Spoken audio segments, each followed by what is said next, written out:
Two key members of the Giants offense are out with injuries, and it's time to make adjustments. They might have to play out of position. They might have to rely on younger players. Or they might just have to rely on a former MVP. Who will play hero today in the rubber match of the series? Giants Padres next.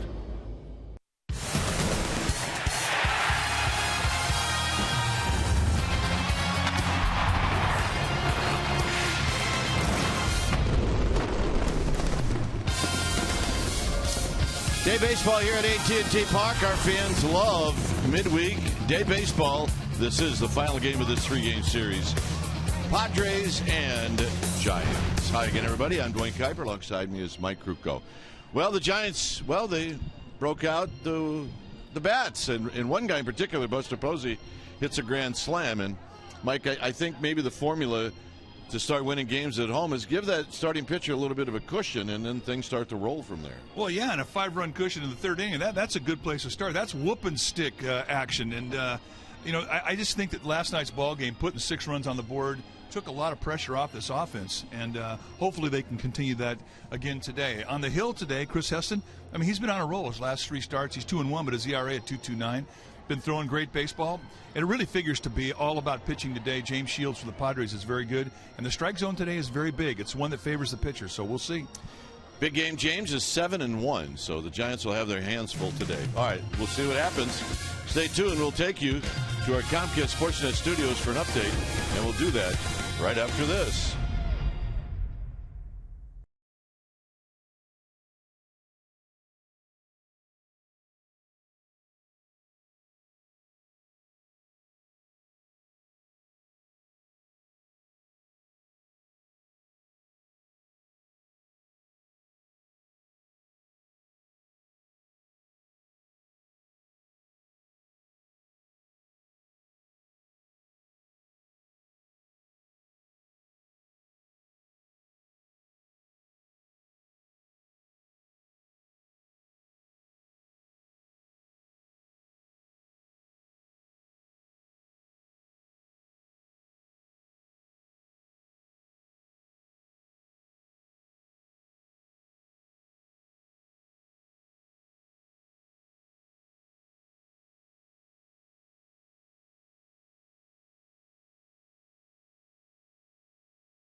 Comcast Sportsnet Bay Area is brought to you by Jack in the Box. Taste the new black pepper cheeseburger today, only at Jack in the Box. And by Toyota, the full-line automaker with the longest-lasting vehicles in America. Toyota, let's go places.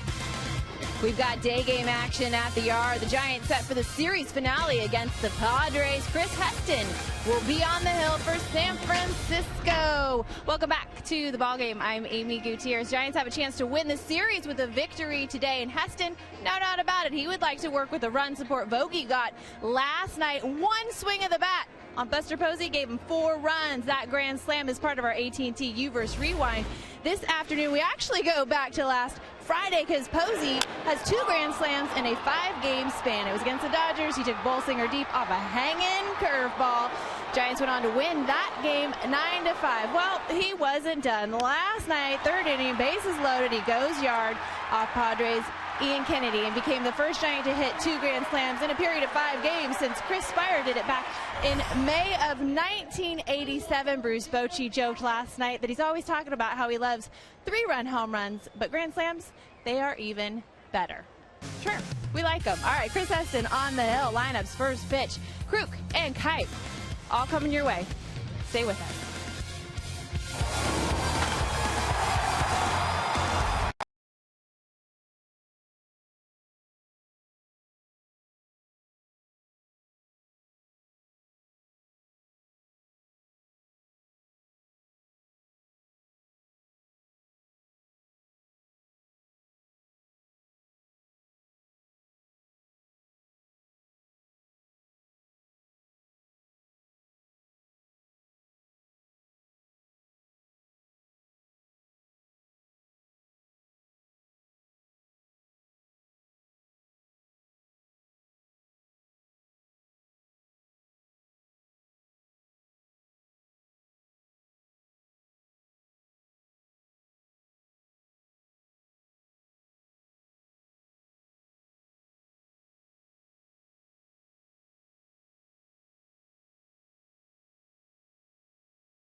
Took Bolsinger deep off a hanging curveball.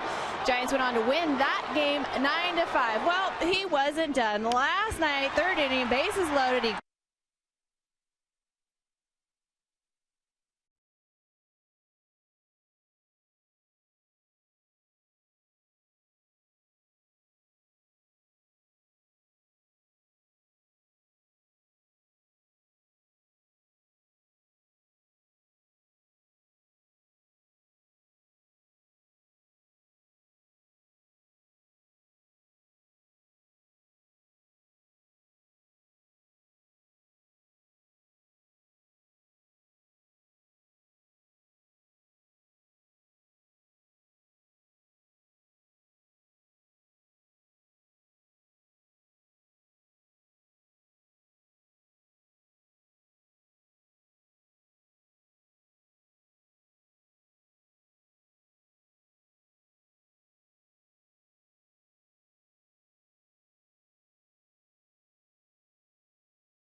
I'm Buster Posey, and you're watching Comcast Sportsnet. It's time to play ball. Here's Kruk and Kite. All right, thanks, Buster. We got a beautiful afternoon for baseball. It is the final game of this three-game series. Well, how beautiful is it? Well, our game time weather is presented by the Santa Cruz Beach Boardwalk. Get to the beach. The admission-free boardwalk is now open daily. 71 degrees here at the yard. You see the winds are light. Humidity at 70%. And it is a warm afternoon for baseball. Just the way we like it. Take a look at the Padres lineup. The lineup that'll be facing Chris Heston. It'll be Kemp, Venable, and then yonder Alonso. And he's been red hot on the road, followed by Upton, Middlebrooks, and Amarista. Austin Hedges will do the catching this afternoon. He will hit 7th. The pitcher's going to hit 8th, and Spangenberg 9th. On the hill today for the Giants will be the right-hander Chris Heston, 6'3", 195-pounder. He's 27 years old. He's a rookie. And this is what he has done in 14 starts, 7-5 with a 3.83 ERA, 73 strikeouts against 22 walks. And for a sinker ball, when you have just about a strikeout an inning, and he's 8+ strikeouts per 9, I mean, that's fantastic. And that's what he is. He's a base sinker baller. You're going to see a lot of balls hit on the ground. He has a cut fastball to go with that sinker. He's got a curveball and a slider, and sometimes it can get a little bit slurvy. And he's got a changeup. His velocity will be right around 90, 92, somewhere in that slot. Let's take a look at the defense that the Giants will use behind Heston, starting in the outfield. Travis Ishikawa, he gets his first start in the outfield this year. Ishikawa joined by Pagan and Blanco. Crawford, Duffy on the left side of the infield. Panic and Belt will be on the right side. Buster Posey, he'll be in the squad, putting down the signs.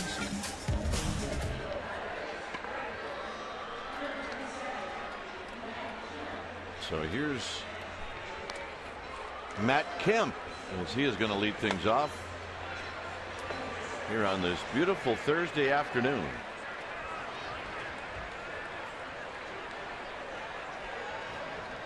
Will be Kemp, Venable, and Alonso.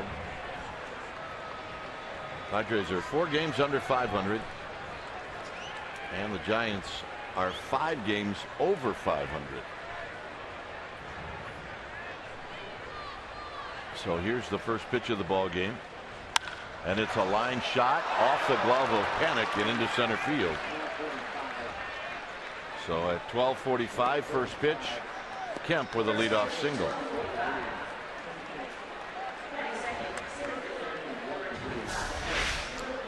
Now a little elevation with the sinker, and it's right up there at the belt. You're going to get fade up there. You're not going to get sink, but Kemp very aggressive, looking for the first strike up he could find, and he finds a good one. So just like that, one pitch into this game, and Heston's in a stretch. So here's Venable. Venable hitting .267. He bounces this one to Crawford near the bag. That's 1. That's 2. The beauty, the life of a sinker baller. It's just unbelievable. We're going to make it our 4th right choice. Why not? I mean, one pitch and you're in your stretch, another pitch and you're out of your stretch. And custom made, right, a 2-hopper to the belt of Crawford, who handles it all so beautifully. And that is our 4th right choice. And really, there's not a whole lot that Kemp could do to try and break up the play. Just get out of Dodge. See, Crawford slipped a little bit. Well, what do you think the game plan for the Padres is? Hack. I mean, you figure two pitches into an inning, you might want to take a pitch. Not so. Alonso up there, see ball, hit ball, run like crazy. He's thrown 3 pitches. And clearly, Pat Murphy put the take sign on. It's 1 ball and 1 strike. Could have.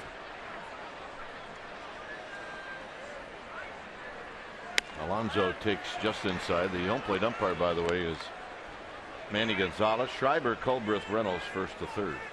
And Manny Gonzalez does have a big strike zone. You'll see width on both sides of the plate. Pitcher friendly.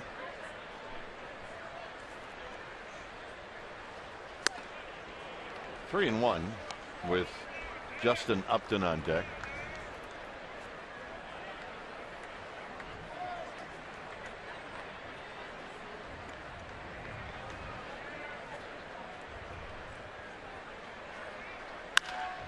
Hit on the ground to Crawford. It flattens out for Crawford. And that's going to end the inning. 7-pitch inning for Heston. Pagan, Panic, Duffy coming up. 0-0.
James Shields will go like this. It'll be Pagan, Panic, and Duffy.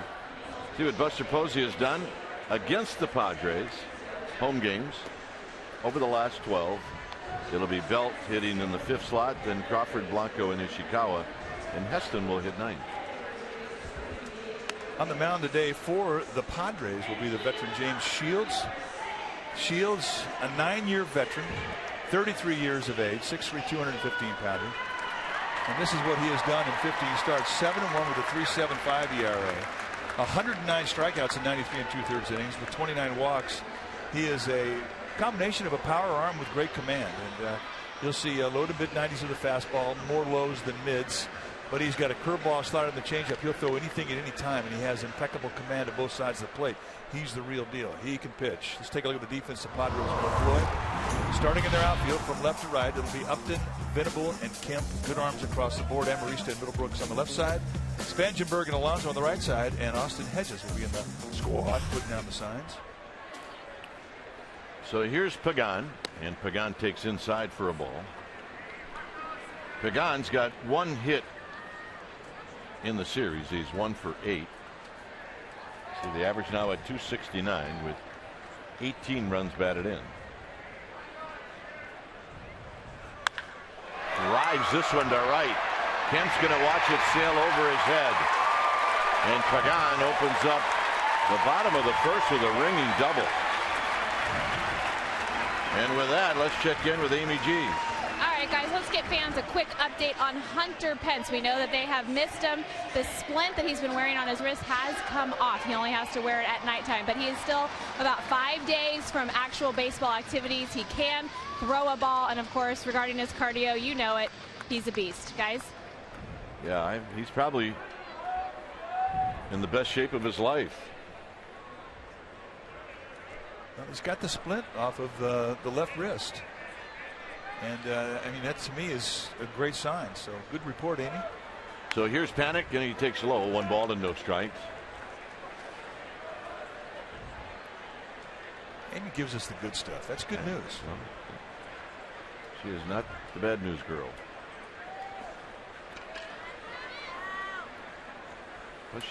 Around the park now, there's like an entourage. Like 20 people. Wherever Amy goes, they go.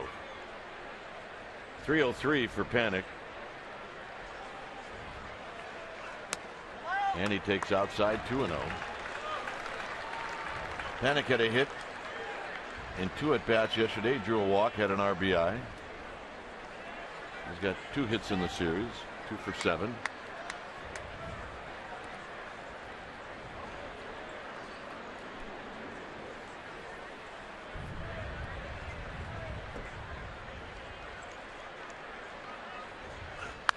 Base hit, right field. Pagan got a late jump, but he's going to score easily. And the Giants lead 1-0.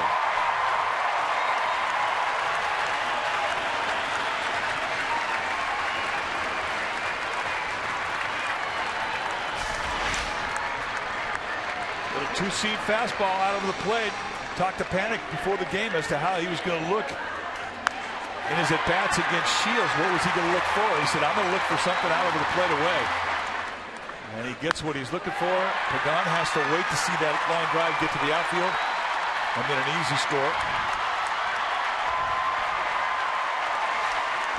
So 2 hard hit balls here in the first, and here's Duffy.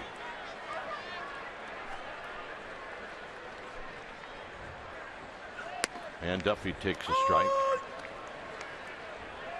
Duffy hitting at .285. He's got 6 home runs. He's got 33 runs batted in.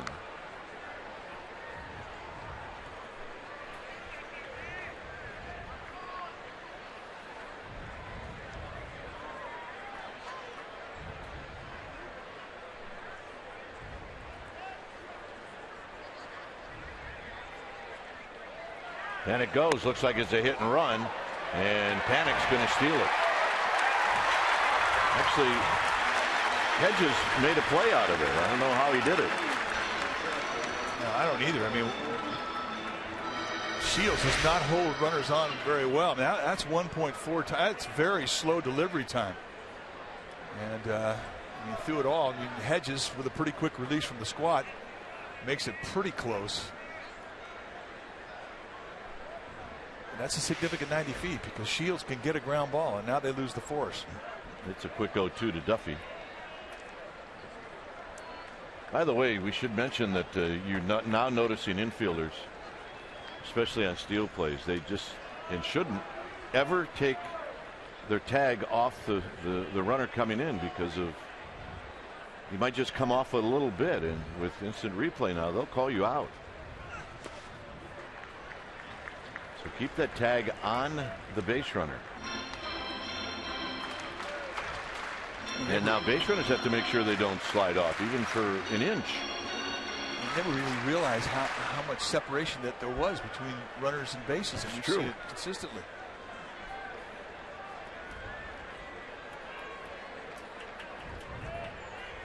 So 1-2 to Duffy with Buster Posey on deck.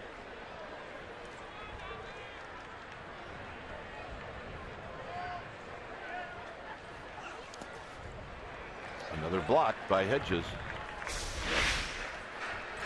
See Panic going into second, hits the base, and then you see Spangenberg took the slide all the way to him once he got to the bag and got a little more erect. And you should even hang on to that runner longer than that. 2 balls, 2 strikes to Duffy.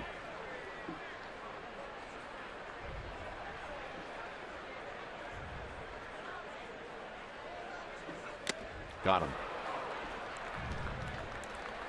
Here's our Geico quote, Buster Posey, on the need to do what's best for the team. We have an understanding it's about winning games.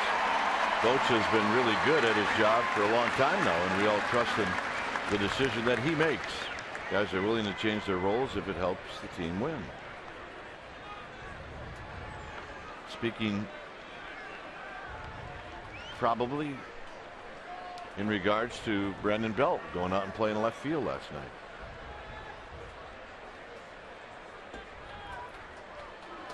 So here's Posey, 287.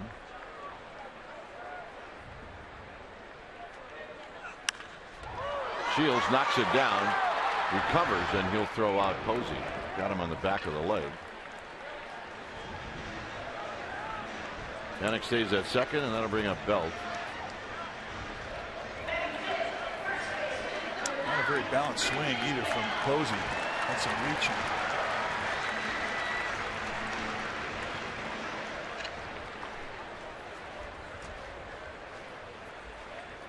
So here's Belt.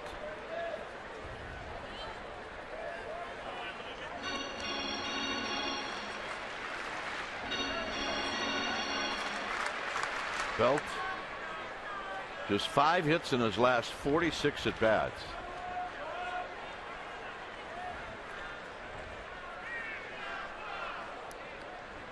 He's 1 for 8 in this series, and here he takes low and in.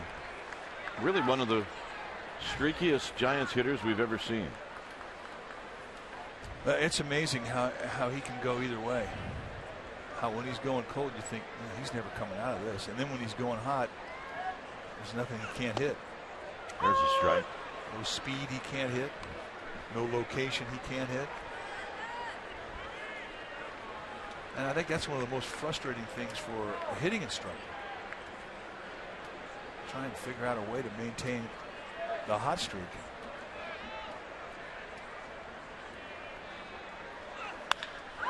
Hit into Triple's alley. Nobody's going to get it. Maybe the hot streak has begun. Belt is on the move.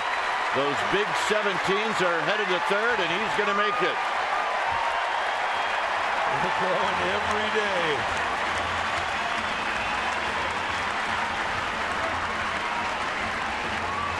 I might have added a size, by the way. Or two. Or just for fun. Oh, how about a hanging breaking ball at the belt for fun? And Belt sees it, waits well, and finds the gap in Triple's alley. One hops the wall, and even the strong arm of Kent cannot prevent the big fella from lumbering into third. 15s? Well, they look like 17s from second to third.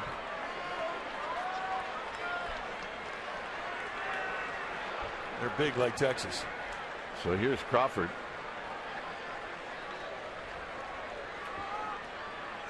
Crawford down the left field line. That's going to be out of play.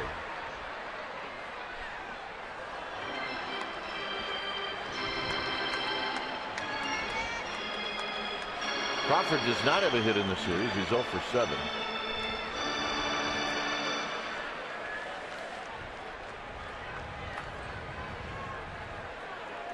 No balls and 1 strike to Brandon Crawford.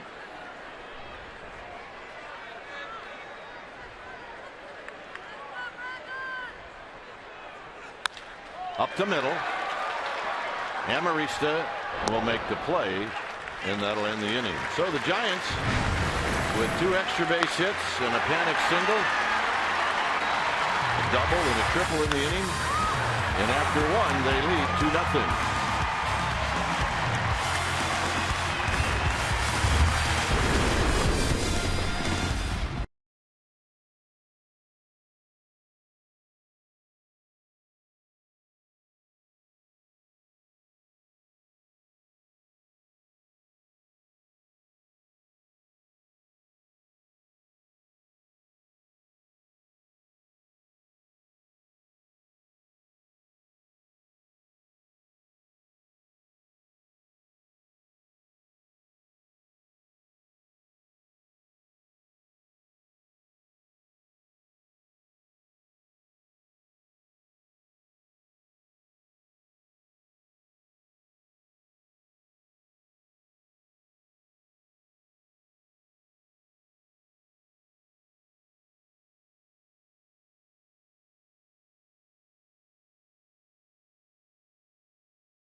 Second inning where Justin Upton's going to lead things off, and he takes wide. Upton, Middlebrooks, and Amarista. Upton threw 7 pitches in that first inning. Here he takes wide. It's 2-0. Ballpark is playing a little smaller than it normally plays. There's not a whole lot of wind, and there is carry to right field right now, even for right-handers. This 2-0 breaking ball. Well, we'll be answering some of your questions live during today's game right here on CSN Bay Area. Log on to Facebook.com/CSN Bay Area to submit your questions. And remember, you can find us on Facebook.com/CSN Bay Area. 3 balls and 1 strike. So we'll answer a question. Here's the pitch. Swinging a little pop up to right. Is this trouble? It is. As it falls in front of Blanco. Well, Joseph Cervantes wants to know which current Giants players would make a good future manager or coach.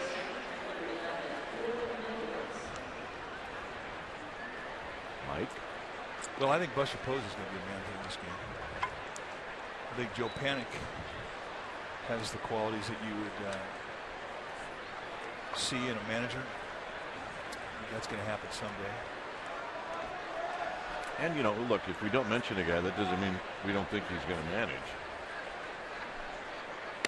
There's a strike to Middlebrook. I think Javier Lopez could do just about anything he wants in this game. I think he's got the mind and the people skills to be a good manager at the big league level. Middlebrook sitting at 228. Starts to go after it, but takes it low. 1 ball and 1 strike.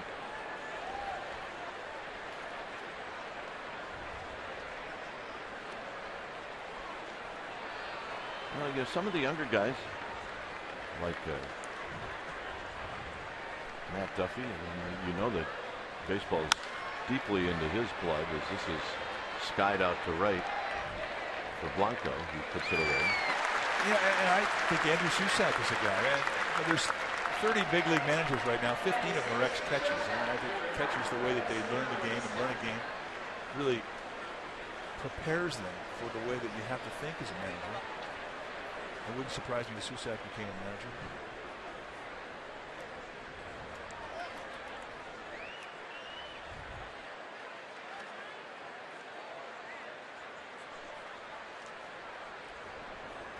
So here's Amarista. Amarista takes a strike, and it's 0-1.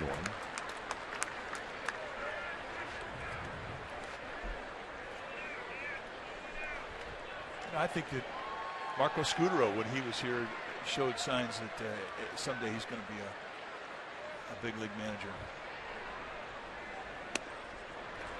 0-2. Moving on the sinker. Robert wants to know, when was your first broadcast together? I don't exactly have a date, although you always send me an anniversary gift on that date, and I really appreciate it. Probably some Sunday early in April in 1990. That's my guess. Yeah, that's when it was. Giants are playing the Braves. It was a Sunday. Joe Morgan had to leave to do another show, and you said, all right, let's go. And the first thing you did was you took me to a stationery store to buy pencils and erasers. And well, that was the fun part. You know, it's like going to school your first day with unlimited budget. All right, let's go. Get what you need. I remember you asked, can I get this, Dad? I said, yes, get a couple of those. But, hey, keeping score was part of the deal. It's a couple of gamers. 0-2 pitch to Amarista. Instead, it's a throw to first. So the answer would be 1990. And then we really didn't start doing games on a regular basis until 94. Where it was the grind. The grind we love. But we were doing them on the bench as players in 1983 and 84, messing around. So if you really want to get technical, well, those are not quite fit for public consumption.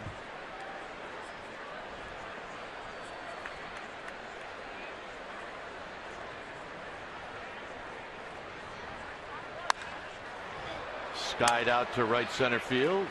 More work for Blanco. Zach, if you could put one player in the Hall of Fame that never got in, who would you pick?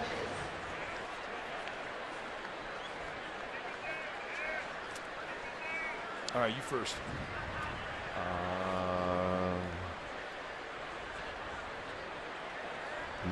Mario Soto. Because I couldn't hit him. Well, just for that reason. His numbers are probably pretty good. Jim Cott, he's the guy who I think needs to go in. Well, you know what? I agree with you.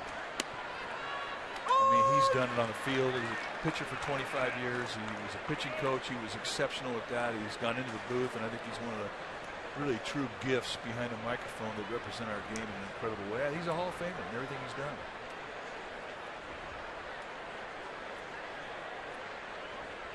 Here's the 0-1. Swinging a bouncing ball to Duffy.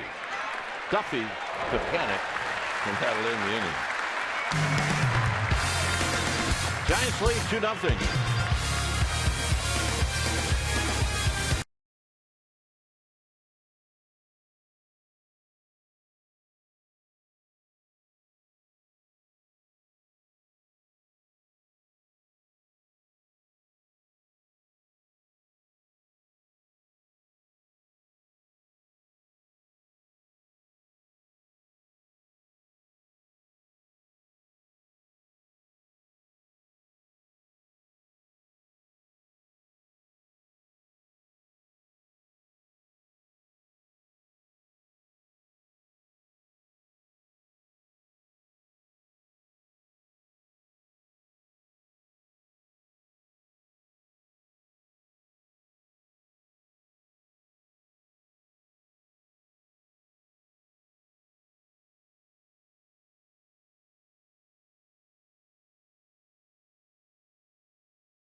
Is brought to you by Bay Area Mini. Well, it's time to cash your vote for the Giants to be part of the 2015 MLB All-Star Game starting lineup. You go to sfgiants.com/vote and cast your vote through the Esurance MLB All-Star Game ballot.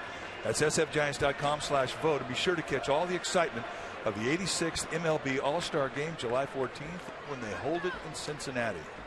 And that is the boat we've all been waiting for. So there can't be any guys on there, right? The fabulous Gamer Babe. Well, you know what? They have to escort the Gamer Babes. Ah, okay. Now we're talking. So, Mary, that's a great boat you have there, dear, and thanks for sharing with us. Blanco swings and misses.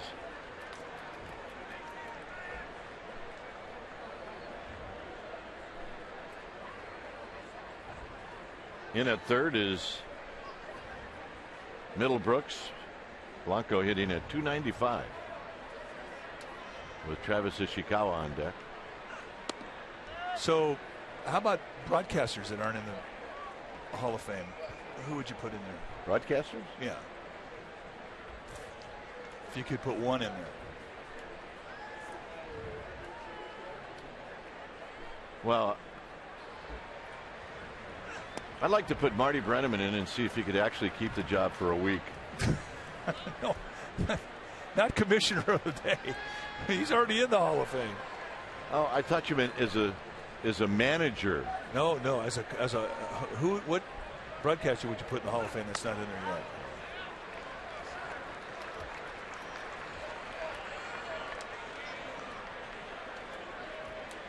Three balls and one strike.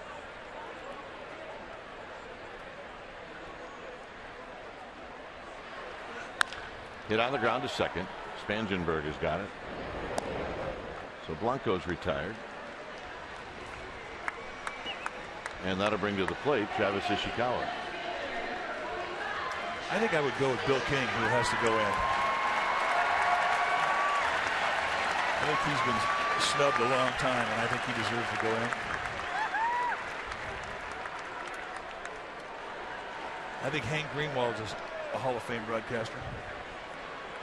I think he needs to go in. I think you need to go in, partner. Well, here's Ishikawa. Ishikawa, who got a tremendous ovation last night when he was introduced as a pinch hitter.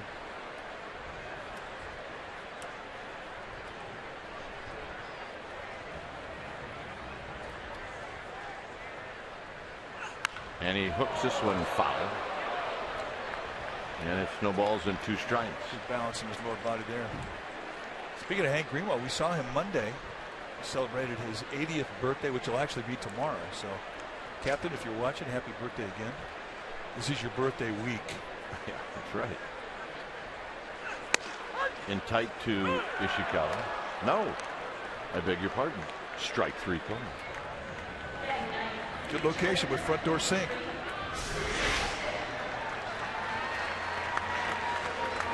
And that, I think, is a pitcher strike. You're going to see some wide strikes with Manny Gonzalez. I mean, it's a great zone to throw to. If you can corner pitch. Here's Heston. Heston has 6 hits and 28 at bats.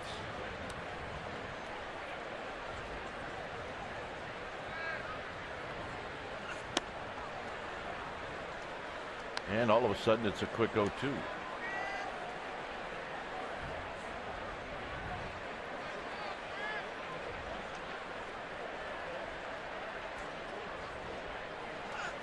And that'll do it. 3 pitches.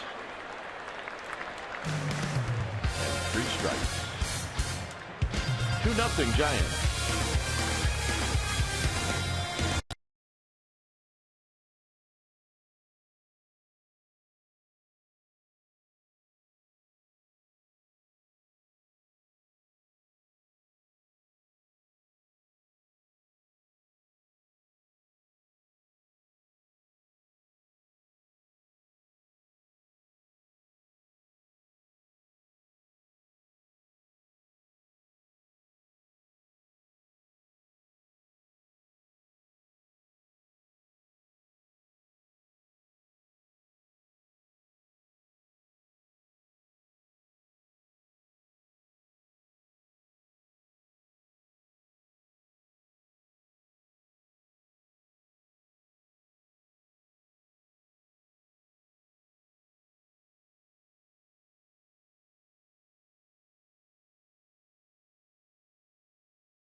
The 10th commissioner of Major League Baseball, Mr. Rob Manfred. And Mr. Manfred, welcome aboard. How about this day here? This is a great day. I mean, I hear you have weather like this all the time. No, that is not true. That's what I thought was true. Yeah, somebody's lying to you. But we do have some beautiful day games, and our night games aren't quite as bad as they were at the other place. So, but we're happy you're here. So. Well, I'm glad to be here, and it is truly a beautiful day. Well, congratulations. How you like your gig? It's been great so far. I've really enjoyed it. You know, I rarely go through a day that somebody doesn't tell me I have the best job in the world. And in general, I tend to agree with them. Well, it's changed our status. We used to call you Rob. Now we have to call you Mr. Commissioner. You know, I've been pretty good on that front with sticking with Rob. I've been pretty good with that. So here it's 1-2 to James Shields. We have people that tell us all the time that we also have the best job in the world. So There you go. There's a pitch to the backside. By the way, we're taking questions on Facebook, and this one's for the commissioner from Dave Dansby. Do you think there should be a time limit for replay reviews? Well, we focus really closely on the time that it takes for replay reviews. I don't think a firm time limit is a good idea for the simple reason that there's a lot of variation between calls. You know, some of them are easy. You got a slow motion view on a play at first base. In contrast, a tag play can be really difficult. Really difficult. I mean, I think we had one. I don't know if it was last night, but there comes a point when you can feel the uneasiness in the stands as far as the length.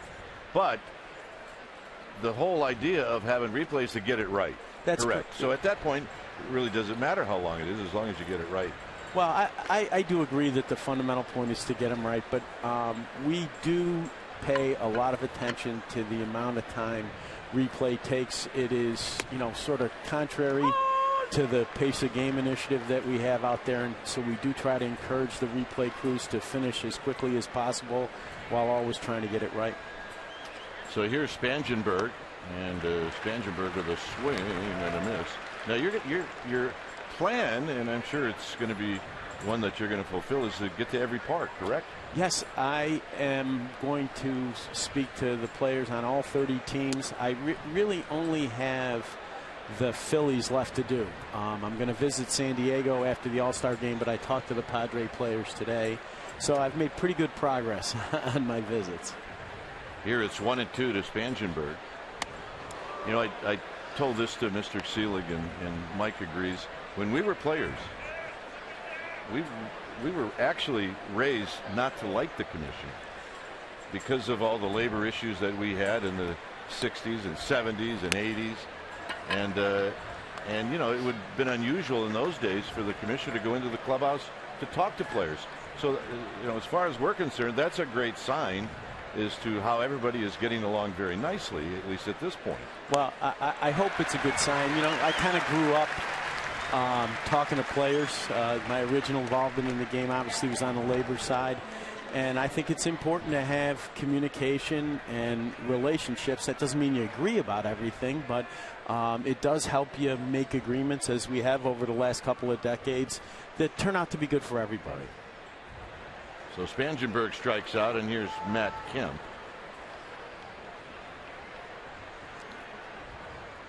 Kemp singled to open up the ball game.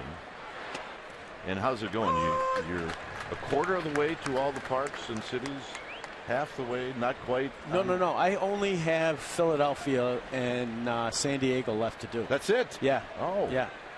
No, I've made great progress. It's a bigger chore than I realize, and I really have been traveling a lot, but we've made a ton of progress in terms of getting out. And the one thing I've learned, unfortunately, is that it's so good to be out, not only talking to the players, but talking to the front office people, that I think this is going to be a big travel job for me for a while. Yeah. Here it's 0-2 to Kemp. And the pitch is wide. It's 1-2. Mike? Well, you know, there's so many issues that are hot, that were hot with Mr. Seelig, that you've kind of inherited in regards to expansion, to ballparks, to Pete Rose, to, I mean, everything. I mean, those issues have not died. Well, there's always issues in the game, and what we're trying to do is prioritize them and move the ones that we think are time sensitive along as quickly as we possibly can. I've been out here twice in the Bay Area in the last week and had a chance to spend some time on the Oakland situation both times. That's a priority for me. I think they need a facility, and we're anxious to move that one along. Here's the 1-2 to Kemp. So there's no way that when you inherited some of these, you could have said to Mr. Seelig, you know what, I don't want like 3 or 4 of these. You can keep those and try to deal with them. You can do that. Well, you know what? Commissioner Seelig was a friend and mentor to me for a very long time. He did tremendous service to the game for 23 years. And the way I looked at it is, whatever he wanted to leave behind as problems, that was my problem, not his. We think he's a pretty terrific guy. Yeah, that he is. I actually spoke to him on the way to the ballpark today. Here it's 3-2 to Matt Kemp. And that's Heston kicks and deals. and that's rolled foul. Well, one thing you can't really own up to now, I mean, you can't really come out and say that you favor one particular team. I mean, certainly you were a fan when you were a kid. You had a team you rooted for, but now you're the commissioner. You have to be neutral. Yes, to 30 teams. Well, I think neutrality is something you learn having worked in the commissioner's office for a long time. I will tell you, I grew up a Yankee fan, and I always make sure that I look at the Yankee results last now. So. All right, Mr. Manfred, thanks for stopping by. I know you got radio responsibilities. Great luck to you. Thanks so much. You got Good it. To see All you. right. Bye.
Is brought to you by the Solar Company.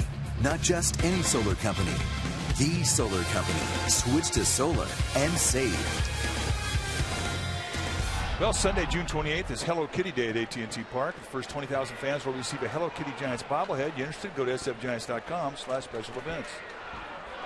So here's Pagan, and Pagan takes a strike.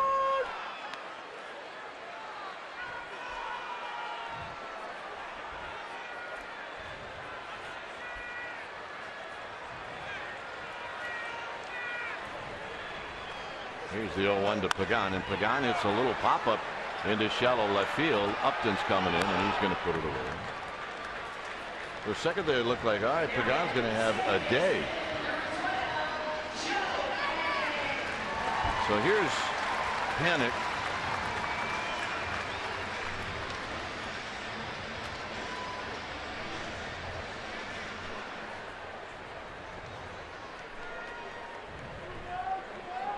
Joe Panic knocked in a run with a base hit in the first inning.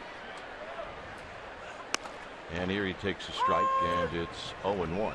So it's nice to have the commissioner stop by. Yeah, I think he was a great choice. I think he's going to do a fantastic job. He is no babe in the woods. A very quick study. And he's got a lot of experience in this game. And a very solid relationship with every owner and the Players Association. I mean, and that is a prerequisite to be a good commissioner. Pitches in tight. Take a look at how he gets gathered on his back leg. He really coils, and it's a timing mechanism, so he doesn't glide out. And now he starts a little bit down on his back leg, and then he strides out towards his plant foot. That's our Exmo, brought to you by your local Toyota dealer. And the one thing, if you're going to be a controlled pitcher, you better have a motion that you can repeat. And the one thing that is essential with every pitcher is that you have a balance point when you get gathered on that back leg before you start to to uncock your hips and take your stride to your target, and he does it beautifully. The only thing is about his timing mechanism when he loads up on that back leg is he's not quick out of the stretch. And Panic's going to take the walk. And here's Duffy.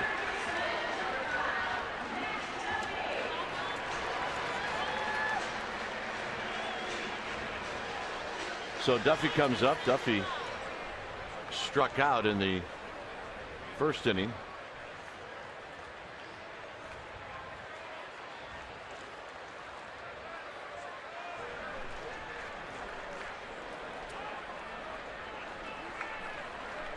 See if Panic tries to steal again. He did in the first inning. And Duffy takes in tight, and it's 1 ball and no strikes. It may be that it could have been a hit and run, and the pitch was just awful.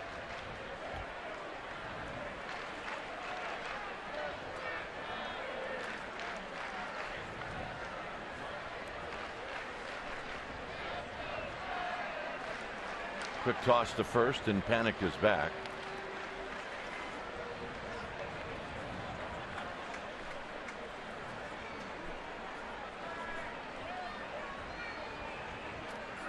Good day for a hat. Bring your own shade.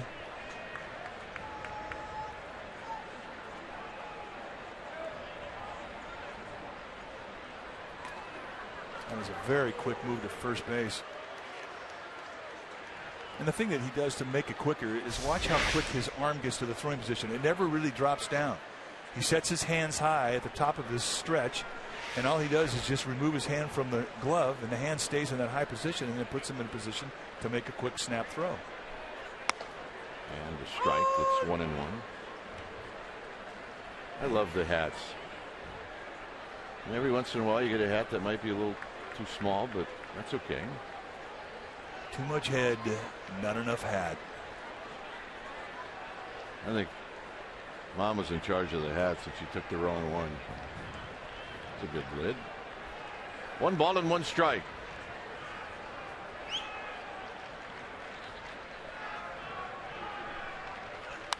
Duffy fouls it back. 1-2. He had a good rip.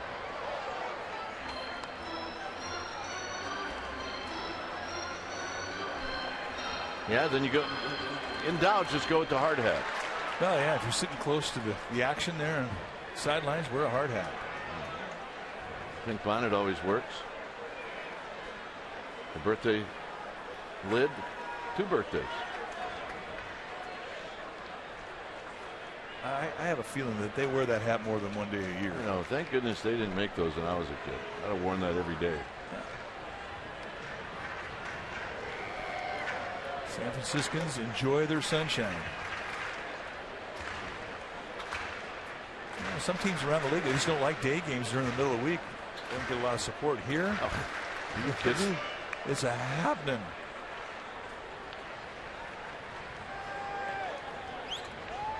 It's 1 ball and 2 strikes to Matt Duffy. Panic goes, pitches inside, the throw, and this time they got him. So Panic stole it in the first, gets caught here in the third. Well, that's a great play. And one thing about Austin Hedges, I mean, he's got a cannon, and he does not get a good pitch to throw off of. Digs it out, backhanded spear, and a ball in the dirt, and throws an absolute P-rod to Spangenberg, who just drops the glove. That is a quick release from Hedges, and an absolute strike. So Duffy now will battle 2-2, and now Duffy asks for time.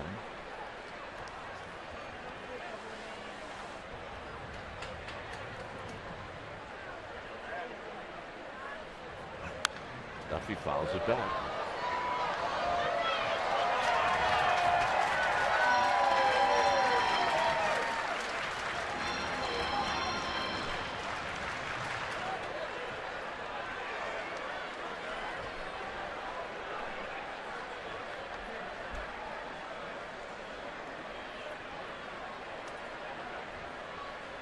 Two pitch. Here it is.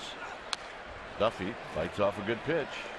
So you'll see another one. It's great that last foul ball went into the section just below us. We watch it hit. I mean, it's a hard foul ball. It hit a guy right in the hands hard.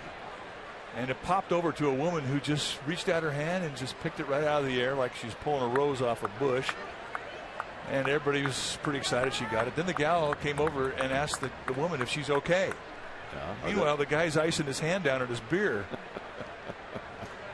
And that was a rough outing. Should have brought his glove.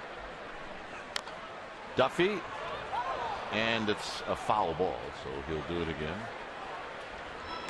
So you're not always rewarded, right? No, I mean, he took the heat, and then he didn't even get asked if he was all right.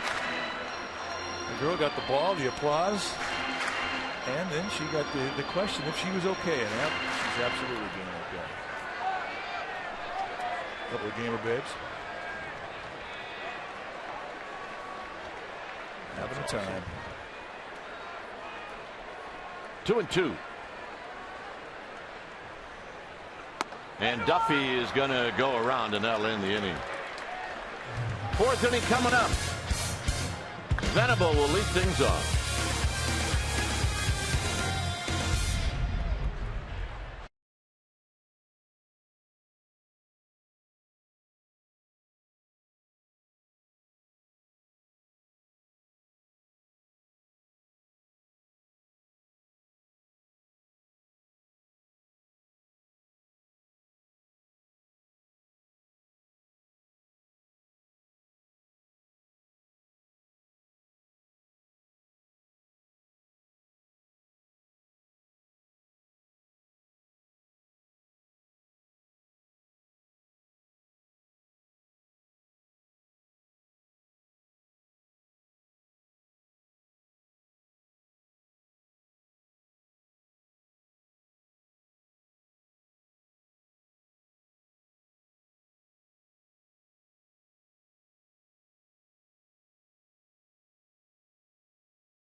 And it was a 3-strikeout inning. Started off with a called strike 3 to James Shields. Then Corey Spangenberg swings through a changeup, second strikeout.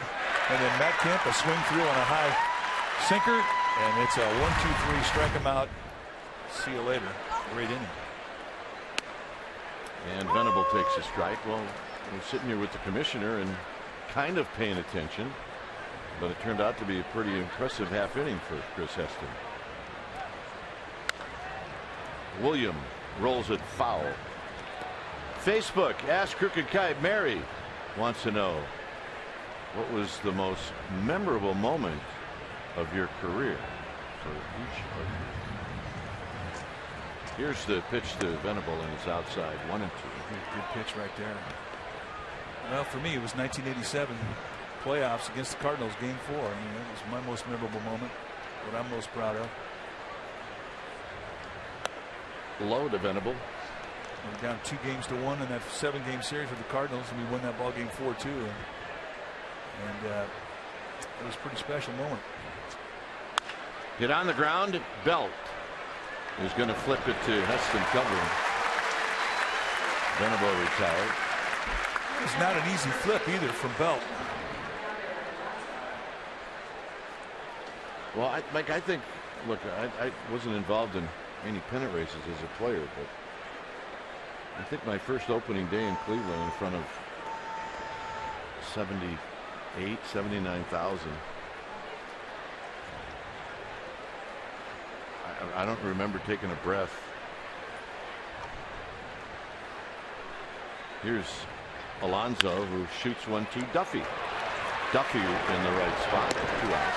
Well, what about when you were playing second base for Lynn Barker's perfect game? Yeah, that was cool. Or Dennis Eckersley's no-hitter. That was cool.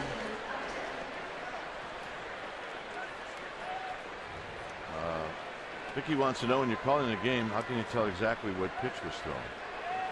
Well, you can see. We're highly skilled professional ball players. We know exactly what's thrown. We know what we couldn't hit, and we know what we couldn't throw for a strike. So it's that easy. So that one, I could. That's. But you watch so many pitches from behind, and you know what pitch it is thrown just based on the movement of the pitch. See, right there, fastball. I got that figured out. Hitters. I mean, plus, if you need to cheat, you look at the velocity, whether it's on the monitor or in the ballpark. That will help you a little bit. Or look at the monitor. But you can also look at the hand action. The hand action on a curveball or a slider, I mean, it's different than a fastball, and you can see that. But the performance of the pitch, what it does, is pretty telling as to what type of pitch it was to get that type of movement. I mean, little breaking ball there, 2-1, you can see it.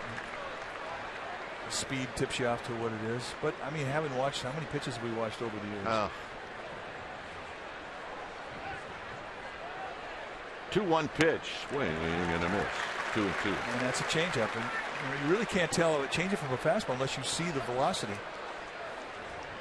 But the hitter will let you know, too. I mean, Upton he was way out front of that swing. I couldn't tell the changeup as a hitter or as a broadcaster. Got him, and that'll end the inning. Good questions. Giants are coming up. Posey will lead it off.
Is brought to you by PG&E.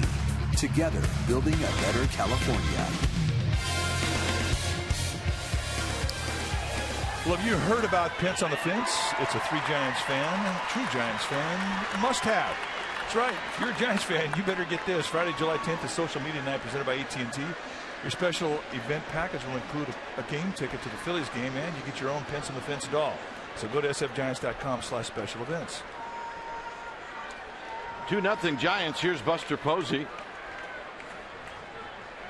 Buster bounced one off of the leg of James Shields and was thrown out in the first.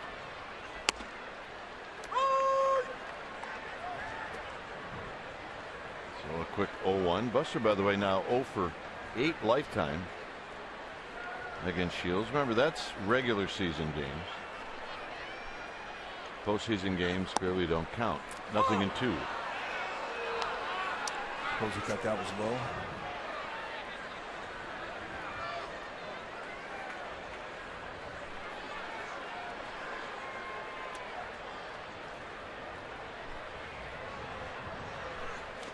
And that one is low.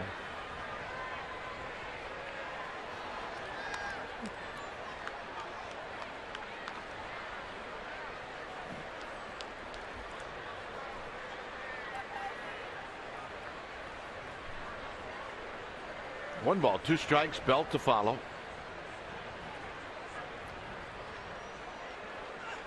And Posey out swinging. All right, let's check in with Amy G. Amy.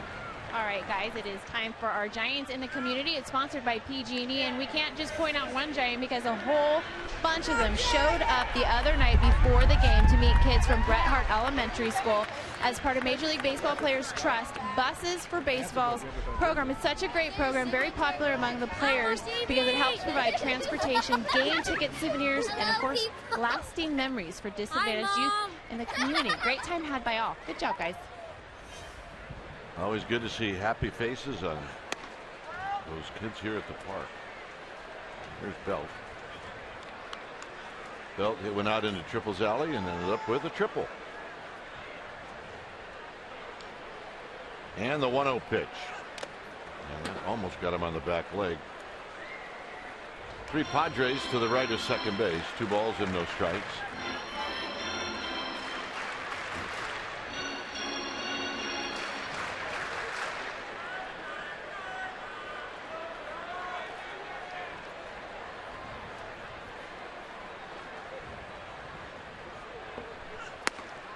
And at the knees, 2 balls and 1 strike. Nice location of that little backdoor cutter. And that's really a weapon of Shields. He can X the outside corner on both sides of the plate with cutters and sinkers. Really understands movement. And he has great command to utilize that movement. Now timeout is called. We are in the bottom of the 4th.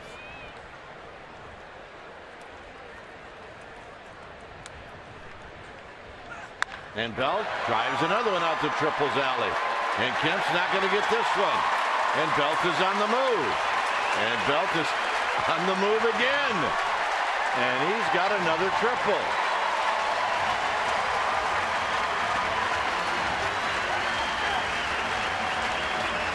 Well, I think the next time that they face Belt, Matt Kemp is just going to stand out there at the 421 sign of Triple's alley. Because right now, Brandon Bell is playing pepper with the triangle out in right center. And this one gets out there a little quicker, much more of a line drive than the last one. And just walks into third. So now an opportunity for Crawford to knock in a run. Pure strikeout situation for Shields here.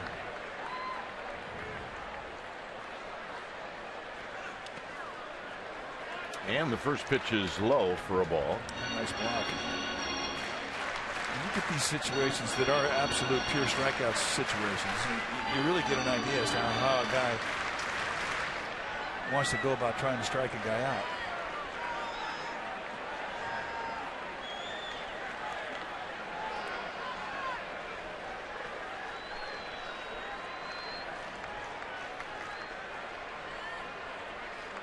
And a soft toss to third, and Belt is back. And no longer can you fake that throw to third. You make a motion over there, you've got to throw it.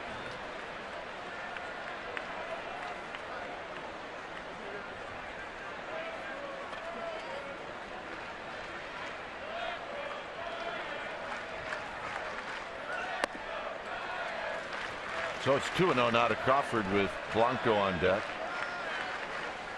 Well, he's definitely trying to shave corners with movement that's fallen out of the strike zone. And I don't really think he cares if he walks Brandon Crawford because he does have the ability to put the ball on the ground.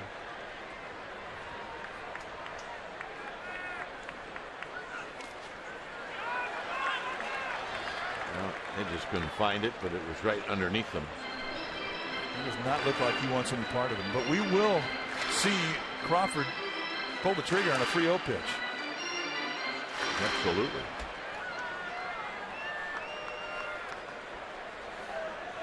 And that's things they study. What does a guy throw 3-0? If he throws a fastball, what side of the plate does he use? Does he like to go away with it? Does he like to go in? But he right now, Crawford, is looking at one pitch, one side of the plate.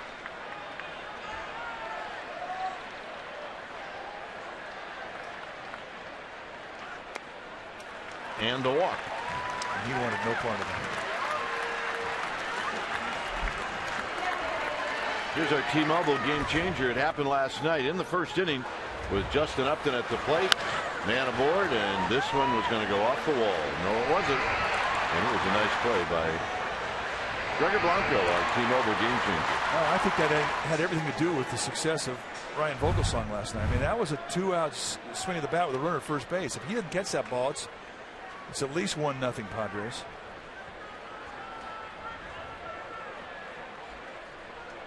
So Blanco steps up. He bounced out to Spangenberg in the second. Swing and a miss on a breaking ball, and it's 0-1. We might see that one again. Now, it's a really good pitch in this situation, because even if you hit that ball, you're going to put it on the ground. And that's why I don't think that Shields really cared if he walked Crawford.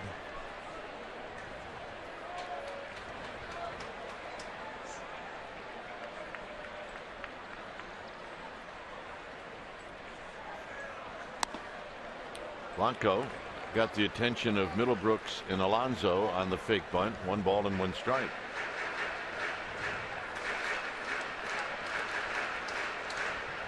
If you're going to bunt in this situation, you really have to make sure that that base runner at third is aware of what you're going to do. If you catch him off guard, it's probably not going to work.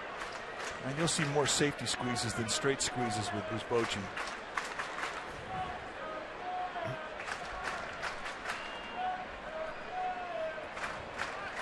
Runner goes, line drive, base hit. Coming in to score is Belt, and it's 3-0.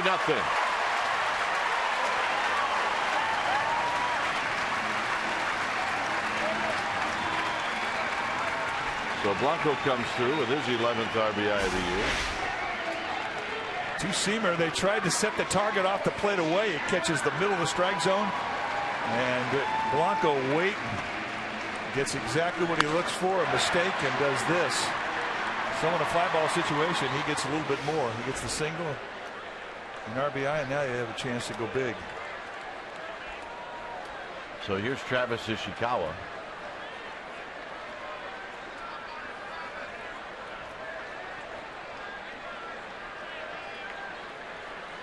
Ishikawa struck out in the second.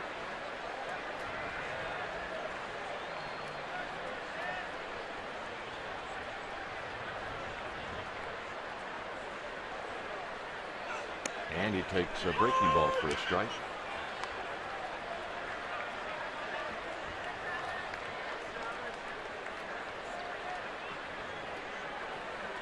Three 0 Giants here in the 4th inning.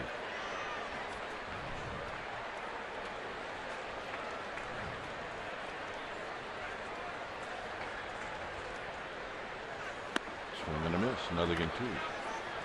Breaking ball, breaking ball. And a similar situation as last at bat.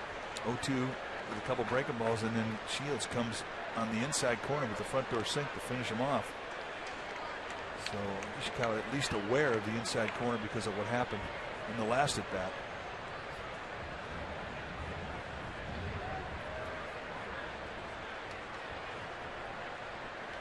Ishikawa steps off when Shields stepped off the slab.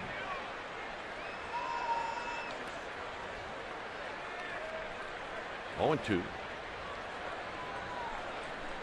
Crawford at second, Blanco at first. That's the pitch he struck him out on in the second.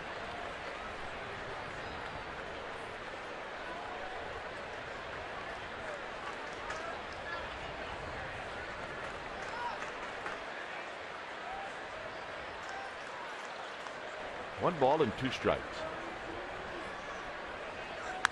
Ishikawa down the left field line. That'll be in the seats.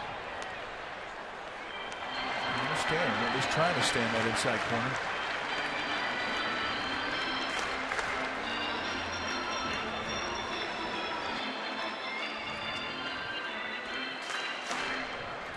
Heston watching and waiting patiently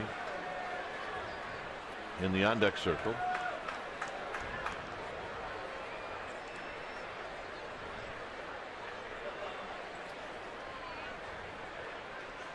Outside to Ishikawa. It's 2-2.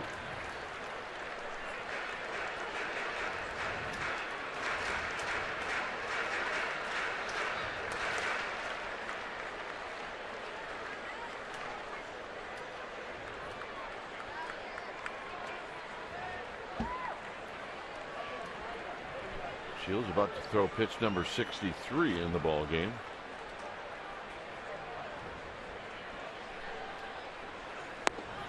Got Ishikawa for the second time and the 6th strikeout in the game. So here's Heston.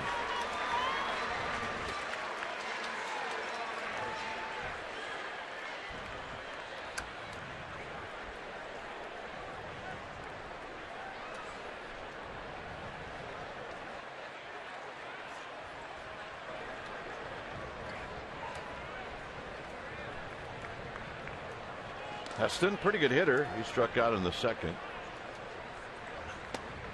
Here it's no balls and 1 strike. On the year now 6 for 29.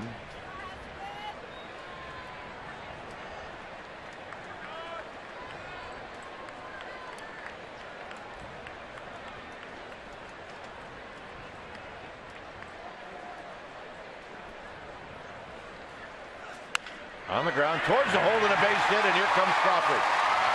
Upton's got it. Upton's throw is offline. Crawford scores. Heston, an RBI single. It's 4-0. Oh, that one hurts if you're James Shield.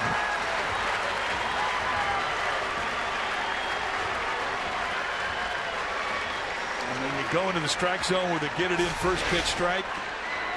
Kind of throw a little lazy breaking ball in there, and Heston, who's a pretty good hitter, looking for something in the strike zone, and boom, finds a hole. And with 2 outs, Crawford gets a good jump, and not even the strong arm of Justin Upton can do much about it.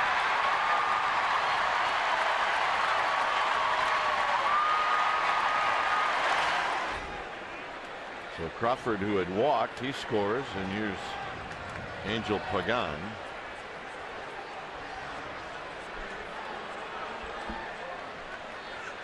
And Pagan swings at the first pitch and misses.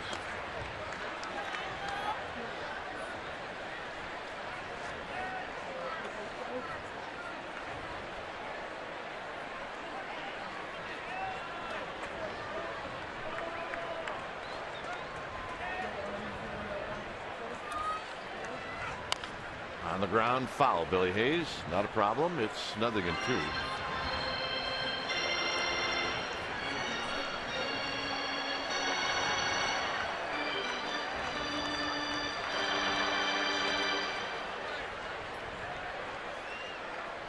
Five pitches this inning. A lot of work out of the stretch.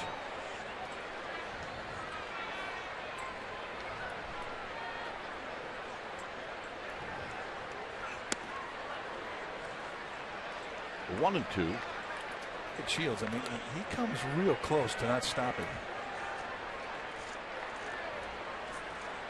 And you've got to come to a stop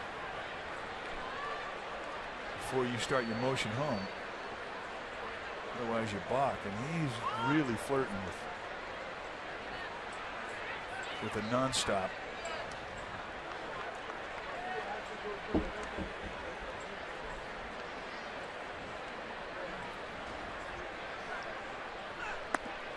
Low to Pagan, 2-2.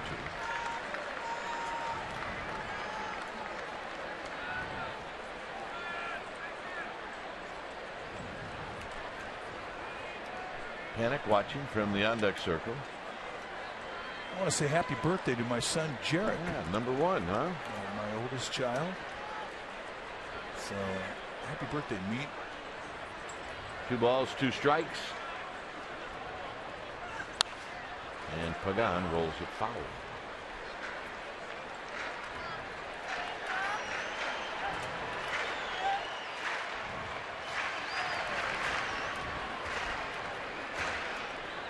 Outfield straight away.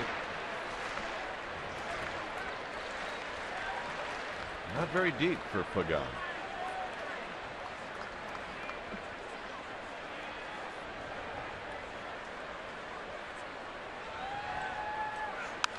And Pagan got a fastball, took a pretty good rip at it. It's a pretty good battle right here.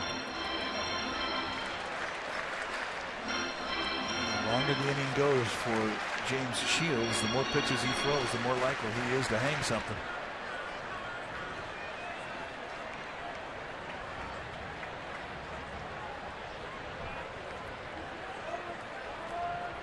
And there is carry to right field today.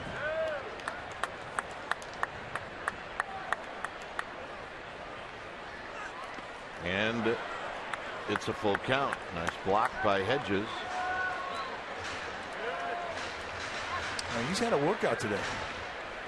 Done a nice job.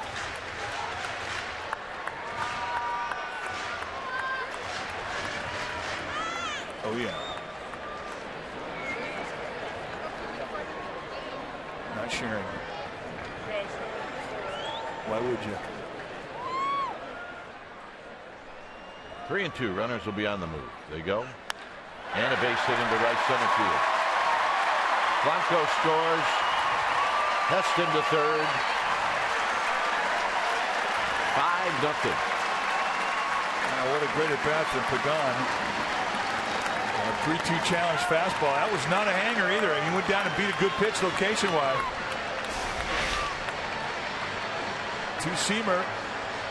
The lower body kind of went, but the hand stayed back. And he goes down, just throws it right back up the middle. Let Shields supply the power. And that is a backbreaker for Shields. A 2-strike, 2-out RBI and a good location. I don't think Shields could believe it. Darren Balsley, the pitching coach for the Padres, out to give him a bit of a breather, try and calm him down.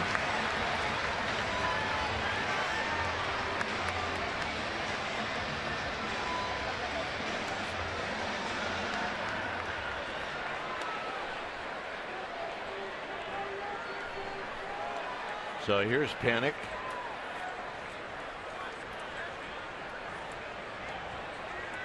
Panic with an RBI single in the first. He walked in the third. Out of play, and it's 0-1.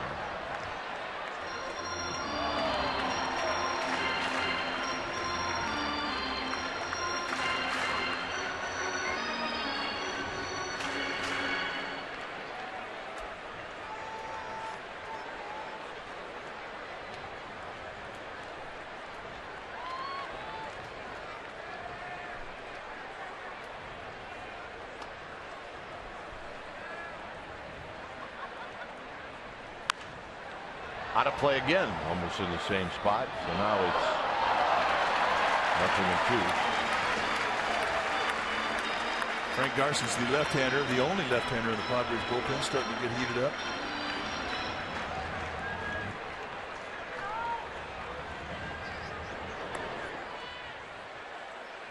Just like your son Jarrett, it's his birthday. Oh, happy birthday. Neat.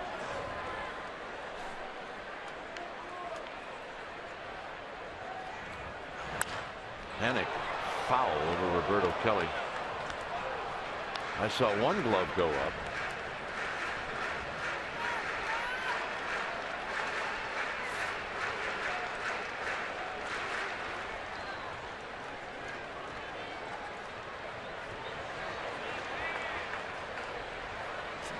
Heston at third, Pagan at first.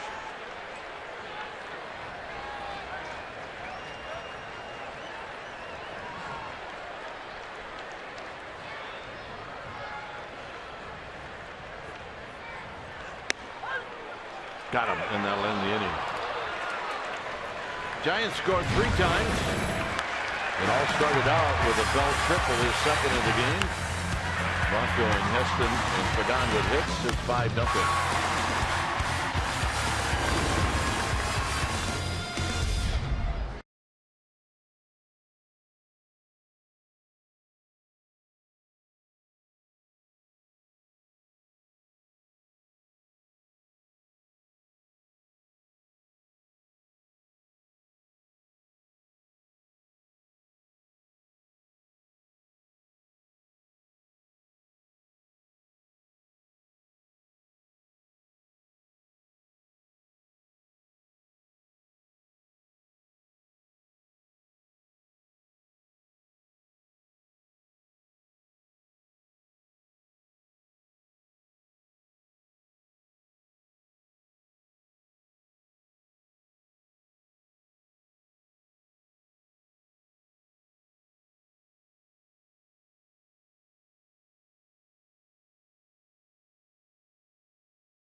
Redwood. Available exclusively at the Home Depot. Now log on to CSNBayArea.com as insider Alex Pavlovich provides wire-to-wire reporting of the Giants' 2015 season, breaking news, video special features, and more only on CSNBayArea.com.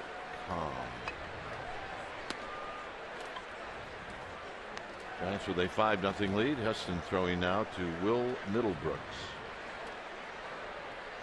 2 hits for the Padres. Swing and a miss. There's a curveball. Pretty tight, pretty quick. You know, it really can be, and you know, it just seems that when he throws that thing, and it goes to the outer half of the plate on a right-handed hitter, it's a bigger break, and it's a sharper break. When it lays on the inside corner to the righty, you don't get that quickness. 2 balls and 1 strike.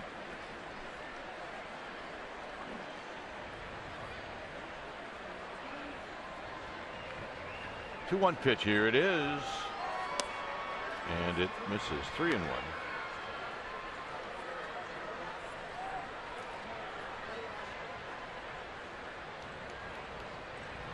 So this should be a pretty good pitch for Middlebrooks to hit. Maybe not. 3-2. Well, that's how you take away count leverage with a perfect location. Not a whole lot you can do with that one, especially with the sink. It's a little heavy.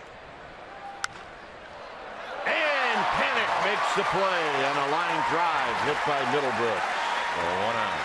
I saw Middlebrooks go in the right field last night and in the first game. I mean, this is not a hanging pitch either. I mean, this is a good pitch location-wise, and he really has to think the right side of the field and do anything with it. He hits a bullet, and only it finds a glove. And that goes as a big league hang with him. That's one where you check your web. The ball looked like it was halfway through the web.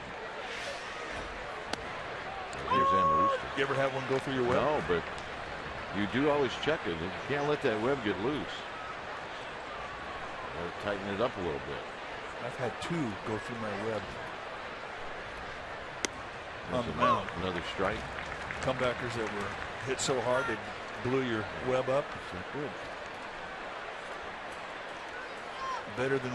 Better the web than the head.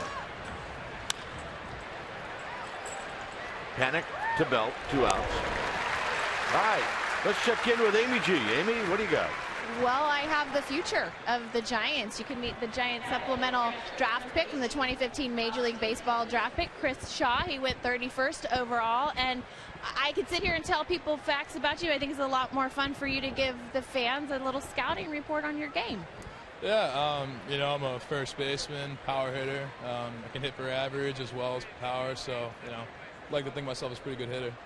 Well, we like to hear that. Fans really like to hear that. Now, you've actually been to AT&T Park before. When the draft picks come in, you usually see this wide-eyed awe when they see the field. But you had a different kind of awe today. You met a Hall of Fame first baseman. What was your experience like meeting Willie McCovey? Yeah, Mr. McCovey's a tremendous player, obviously, in his day, and it was really an awesome opportunity to meet him and a great experience. My whole family got to meet him, so that was really cool.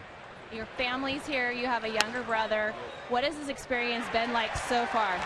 It's been incredible. I flew out to Scottsdale last week, and to be able to have them come out here this time around, it's awesome. We're so glad to meet you. Best of luck. Chris Shaw, you're going to be seeing him in the future. His career as a Giant begins right now.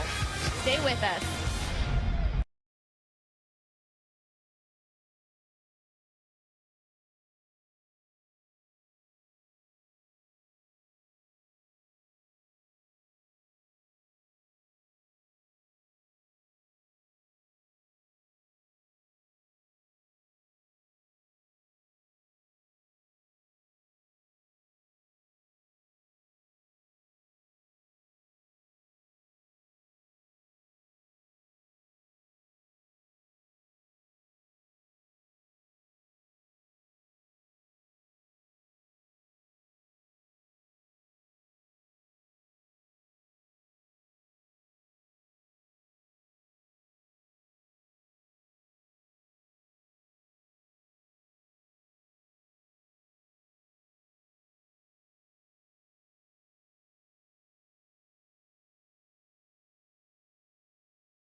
Go today. Tim Lincecum, you've heard of him, gets his second career no-hitter. His last out was Max Venable grounding out to second. 1 walk, 6 strikeouts. 113 pitches. As this is driven into the gap, and it's past the diving Kemp. And Duffy's on the move. And Duffy's got a triple. And maybe that'll be our McDonald's True Stories next year at this time. Little breaking ball, just out over the middle of play at the knees, and looked like Duffy, like he will often do, was thinking the opposite way. Gives you an idea what kind of hand strength he has just past the outstretched arm of Matt Kemp. And for the Giants, their 3rd triple today.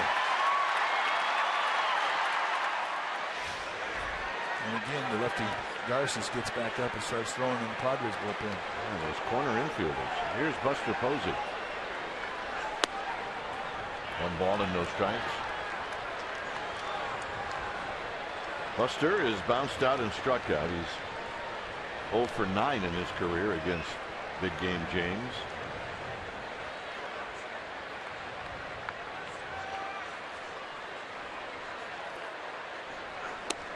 In tight, 2 balls and no strikes.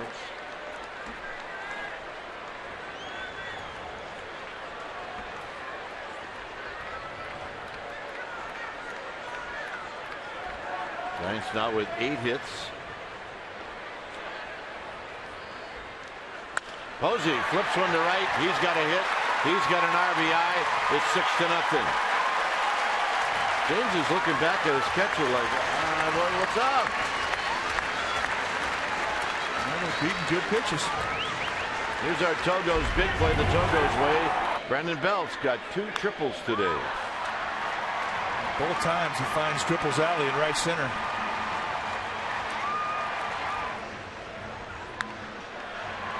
The first one he had a bit of a hanging breaking ball. The second one he usually went out and dug out a sinker middle in.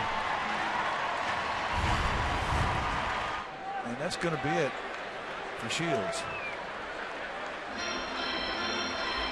So Pat Murphy comes out.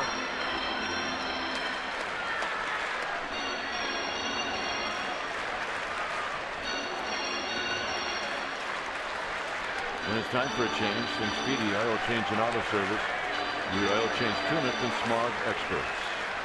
James departs, and we'll be back.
New pitcher now for the Padres.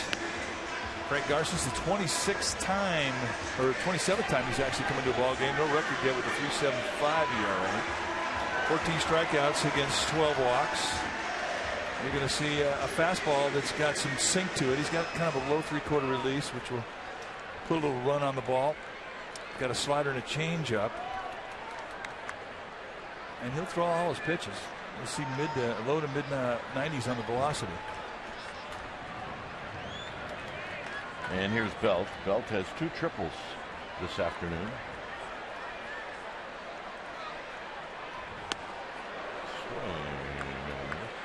Big slurvy breaking ball to open up the at-bat. Garces is a rookie, not a big guy, 5'11", 175-pounder.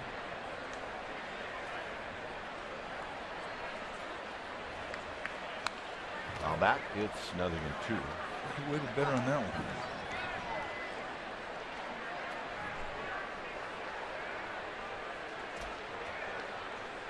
Giants with a run here in the 5th, a triple and a single.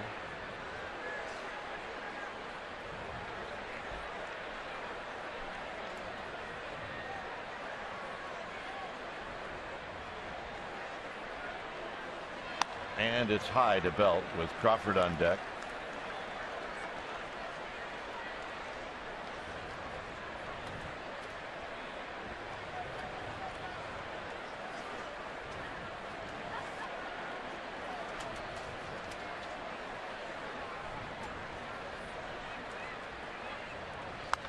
Belt pops it out of play. What a good swing. Shields is going to depart after 4+ innings. 9 hits, 2 walks, 7 strikeouts. He's responsible for Buster Posey at first base.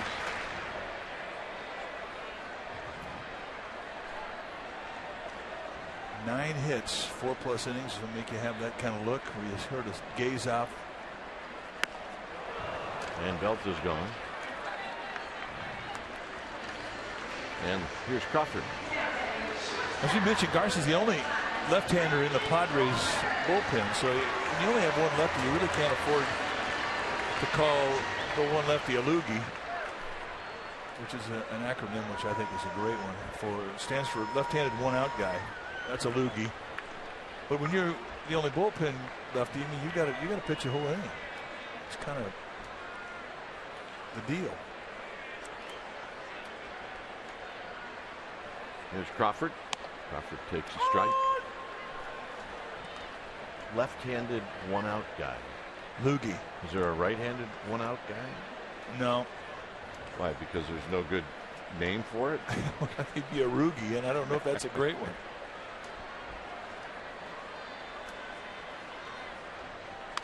Crawford taps this one slowly to second. And Crawford's retired. And on the play, Posey goes to second. And here's Gregor Blanco. I mean, a lot of the acronyms aren't that entertaining. BABIP, VORP, WHIP, but loogie is entertaining.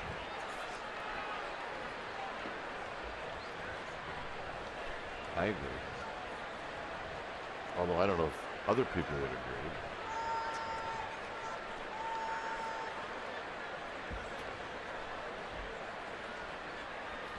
What only matters to us, Mike, is what pleases us. There's a base hit, and here comes Posey. Can throw late. Blanco's got another hit and another RBI. Another RBI situation where he jumps on the first pitch to win the at-bat. Get it in breaking ball, it's up. I mean, that's what you're thinking when you're throwing that breaking ball. You don't think corner or knee high. You just think, I'm going to drop this in the strike zone and get a quick 0-1. But Blanco laying in the bushes for it. Makes him pay. And the 2 outs. An easy score even for a catcher. So here's Maxwell. Maxwell pinch hitting for Ishikawa.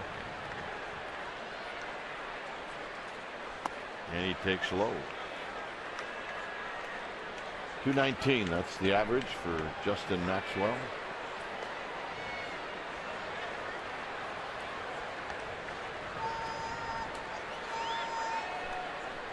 And now adjusting his batting gloves.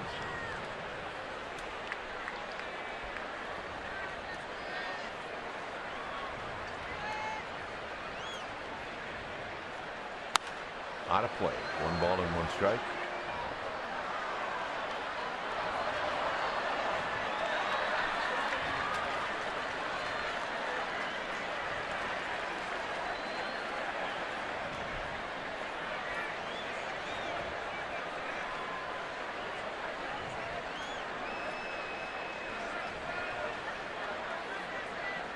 Garces throws. Maxwell, a little looper foul down the right field line and out of play. Oh, ball dude. My goodness, he had it. Charlie Lee.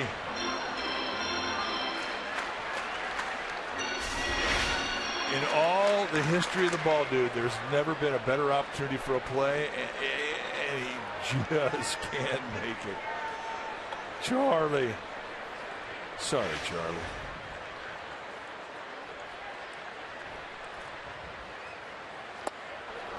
And that will end the inning. Giants come up with 3 hits and 2 runs. It's 7-0.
Start tomorrow night, and it'll be at 7 o'clock.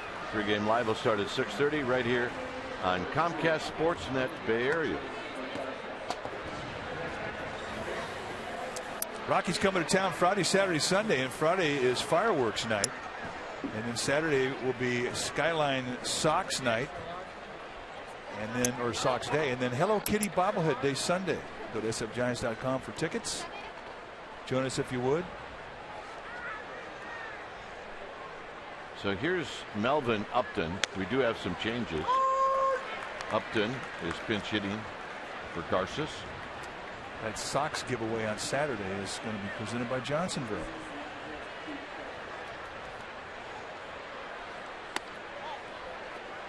Hello. Kitty, kitty, kitty. It's going to be a big one. Gregor Blanco is in left field now. Justin Maxwell goes to right. And this is off the end of the bat, so Melvin Upton's got a pinch hit single. You know, I should also remind everybody that Friday night's going to be a fireworks night. Wow. Presented by Snapple. So lots going on this weekend with the Rockies coming to town. Including kryptonite for my partner. That is kryptonite. Ice cream. I want to get that. I want to get that. I want to get that. Anytime, any place, I am ready. Here's Spangenberg. Heston. What a throw to Crawford. The sinker ballers know how to turn those double plays, don't they? I mean, he threw just a perfect feed to Brandon Crawford. And watch the lower body as he catches the ball, plants on that back leg, a real quick release. And you're talking about very good speed with Spangenberg, but the perfect throw and the cannon from Crawford, and Spangenberg has none chance. That is one of the most confident throws I've ever seen. He just layered it out. And everything he's been doing lately has been wrapped in confidence. So here's Kemp.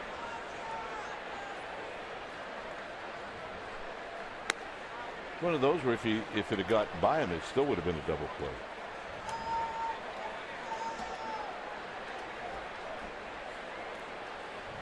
But, you don't know that. Hit to right. And that's going to end the inning. 6-pitch inning for Heston. And Heston's going to lead things off.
Brought to you by Heffernan Insurance Brokers. Insurance and financial services for you and your business. Visit hefins.com. And by Xfinity, home of the most live sports. 7-0 Giants. When it's time for a change, think Speedy Oil Change and Auto Service, your oil change tune-up and repair experts. New pitcher now for the Padres will be Marcus Mateo. He's got recalled. That's what he did last night. Pitched an inning, struck out a couple. Goes good. Low to mid-90s with the fastball. Kind of a low three-quarter release with lots of movement. He's got a curveball and a changeup. And a first pitch swing. Heston with an RBI single in his last at bat.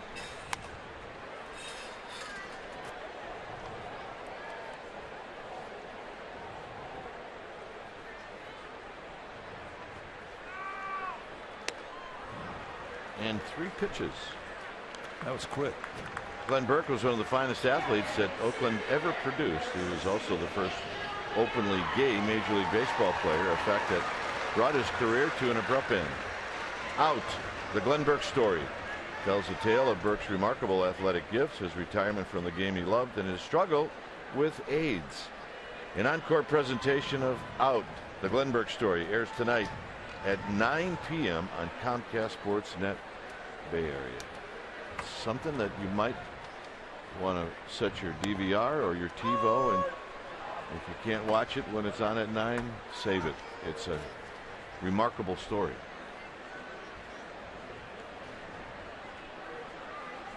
Oh, and 1 to Pagan.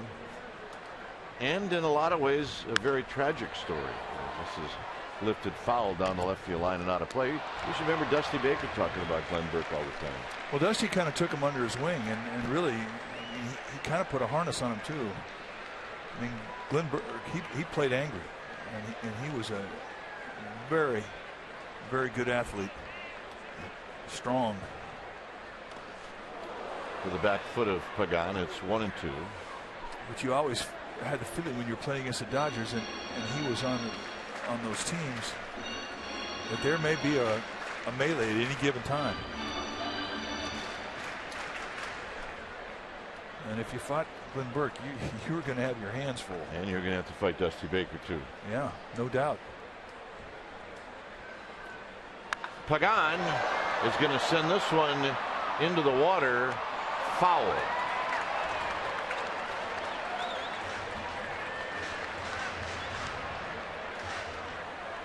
You know, one thing we found out about balls that go into the pond, the McCovey Cove, is not all of them float. Some will hang around for a while, some of them will go right down. So Pagan out swinging. Here's Panic. Barry Bonds hit so many balls out there in the Cove. I mean, we kind of became experts about ones that floated and ones didn't. Yeah, I mean, baseballs are not all the same. Don't ask me why that is. I couldn't tell you, but it is what it is. Panic off the backstop.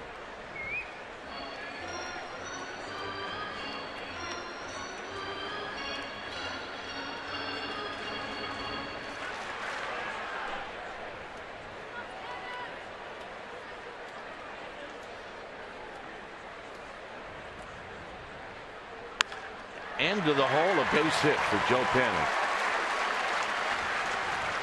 Third time he has been on base today. A couple knocks and a walk. I mean, that's not even a magic undo because he's hitting the ball hard. And I think he's setting his at-bats away. I mean, he's looking for that type of movement, that type of location. Mateo makes a mistake up around the belt, and right now, I mean, you make a mistake up here between the belt and the letters, he's going to make you pay. That has always been a strength of his. Here's Duffy. Duffy shoots one the other way. Foul.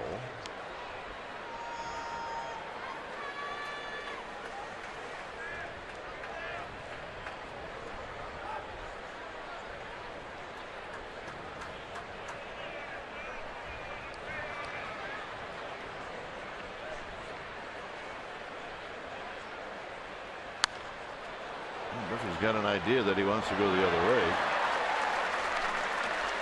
It's 0-2. You know, I think he looks away a lot, but he'll also pick out a pitch, look middle in. I mean, most of his home runs that he hits are pitches middle in.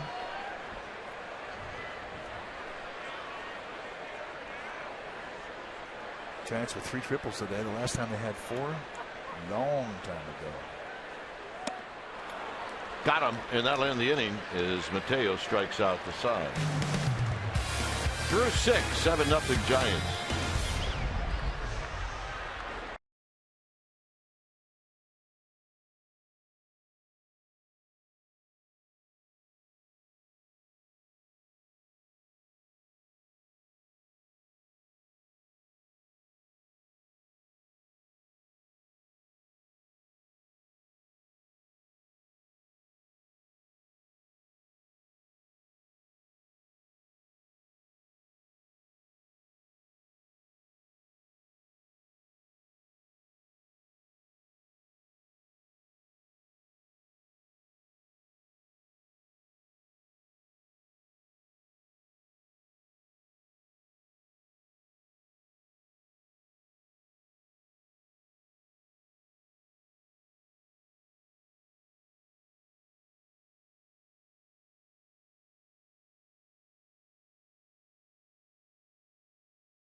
Your local Toyota dealer. Line scores for the Padres: no runs on 3 hits, no errors. The Giants 7 runs on 11 hits. They have erupted offensively again today, and the big story has been Chris Heston has really handcuffed the Padres offensively, and James Shields gave up 9 hits and 7 earnings. And that's our Toyota Game Summary, brought to you by your local Toyota dealer. Heston and triples. 3 triples for the Giants today. 2 by Brandon Belt, 1 by Matt Duffy.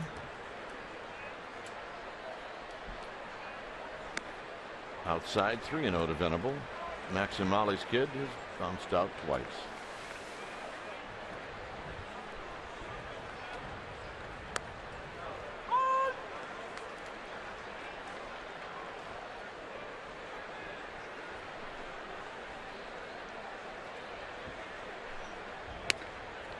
And the walk. On Facebook, Ask Crook and Kite, Kerry wants to know who's the funniest guy you played with in the major leagues. Who you got? I don't know. I usually have to think about these, so you're much quicker than I am. Well, I mean, a lot of guys who were funny, but Bob Brindley made me laugh every day. I wouldn't call him a class clown, though. I mean, he was just sharp-witted and funny. But Rennie Martin, he didn't even have to talk. Rennie Martin was a pitcher. This guy was funny. Mark Grant. But he was more funny as a character. He was enjoyable. Talking with Dick Enberg, partners. I'll tell you who was funny that I played with in Cleveland was the late, great Pat Dobson. He could make you laugh really hard. Good storyteller. Jack Hyatt was a great storyteller. He would make you laugh.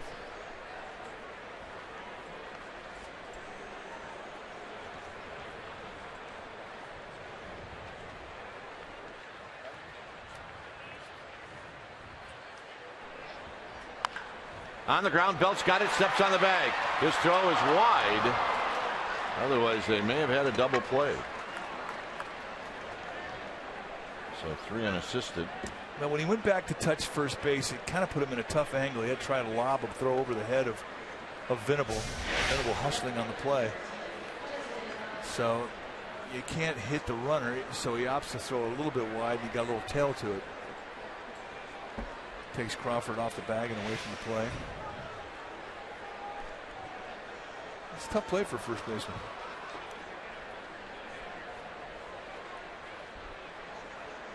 So here's Justin Upton.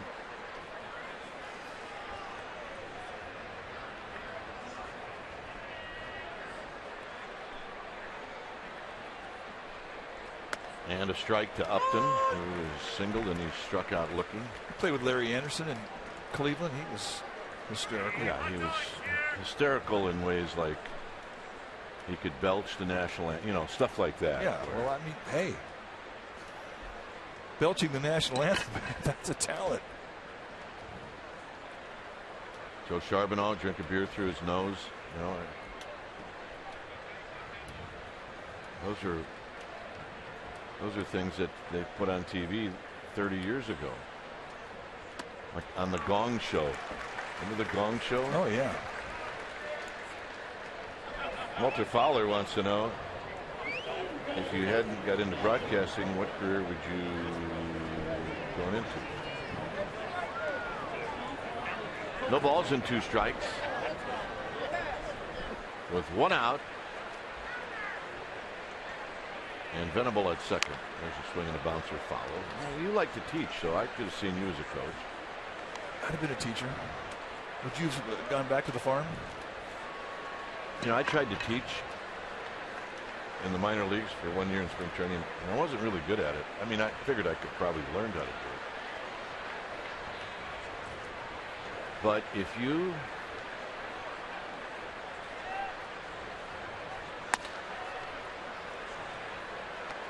get that teaching thing in your blood, it's hard to get out of it. I never really got it into my blood. I probably would have ended up being a bad farmer. I mean, of the 3 brothers, Jeff would have been the good farmer. Glenn and I, if we'd had TVs on our tractors, we'd have been all right. Not a problem. Which they probably do now. I mean, you can probably watch your iPad while you're disking or cultivating the field. Although I'm not sure how good the rows would look if you're doing that.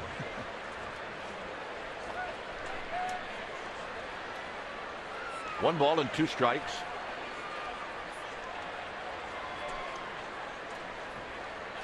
Heston about to throw pitch number 84. And it's foul. Kevin Farley, other than California, where have you seen the largest Giants crowd? Well, it happened about 5 or 6 days ago in Seattle. Hey, it was unbelievable what we saw in Seattle. I mean, the Giants fans took over the stadium, and it was a big crowd. I mean, we see a lot at Citibank Field in New York. The Affinities group, up and out. Change up there. Let me see a lot at Arizona. I mean, get down to Diamondback Giants games in Arizona and Phoenix, and great Giants takeover. But Seattle, that was just a phenomenon. The Mariners players were talking about it. They'd never seen anything like that. It hacked off the Mariner fans. And they couldn't do anything about it. Here's Middlebrooks.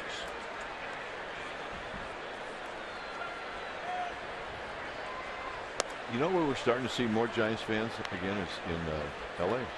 Yeah, Dodger Stadium. More Giants fans are definitely going to Los Angeles. Don't quite see the orange and black yet, although we're seeing more orange and black. But when the Giants score down there, it's getting louder. Now, I need to correct a wrong. I said that our ball dude was Charlie Lee. It is not. It is Greg Pontius. So Greg Pontius, you need to make a play. Well, it was last night. It was Dr. Charles Lee, who is a family friend. I don't think he got a ball last night. Probably pretty good idea if he had surgery today. There's Greg Pontius. Had a chance to make a great play, but no. Rob McClurg is the other ball dude on the third base side.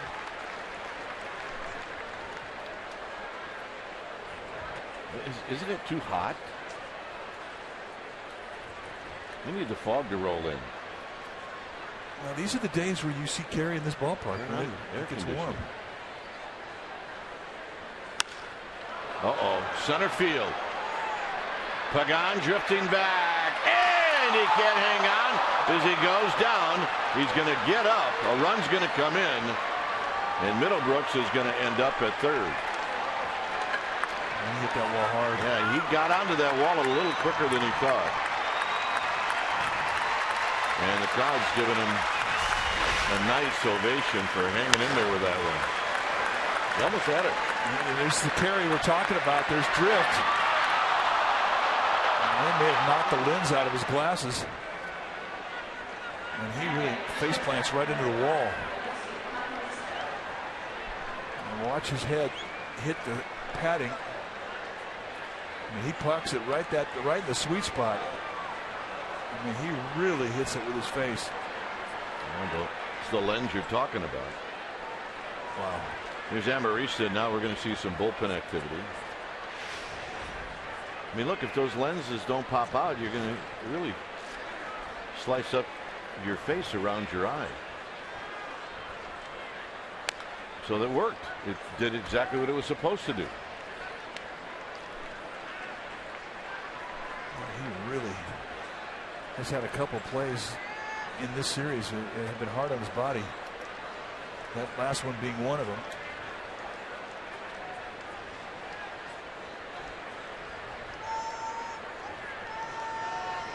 0-1 to Amarista.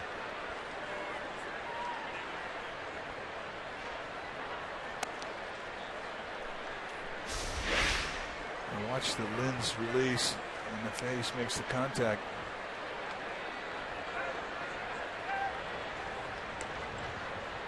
Boy, you're thankful of that lens popping, and you're thankful of the pad you run into. The old days at Candlestick, it was the chain link fence, remember? I do.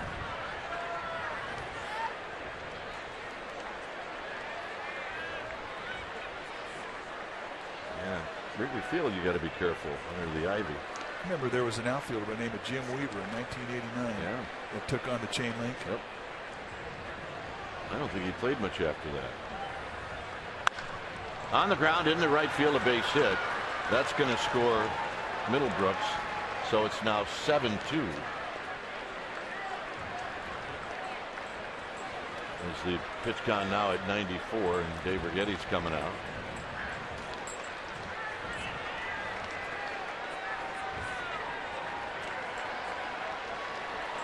Gary Manfred's good to go. I mean, it's not like Righetti needs to go out there and buy a lot of time for him. Jim Machi has joined FL.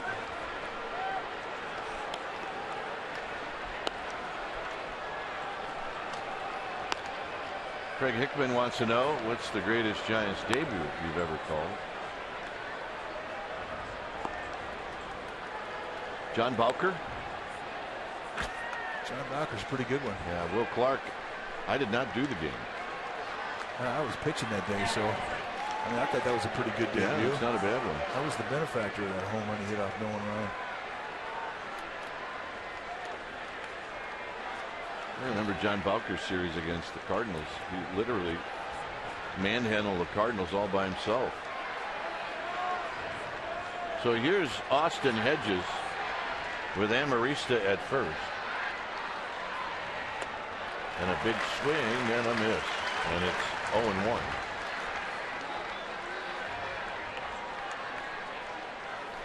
Brandon Crawford had a great debut in Milwaukee when he had a grand slam.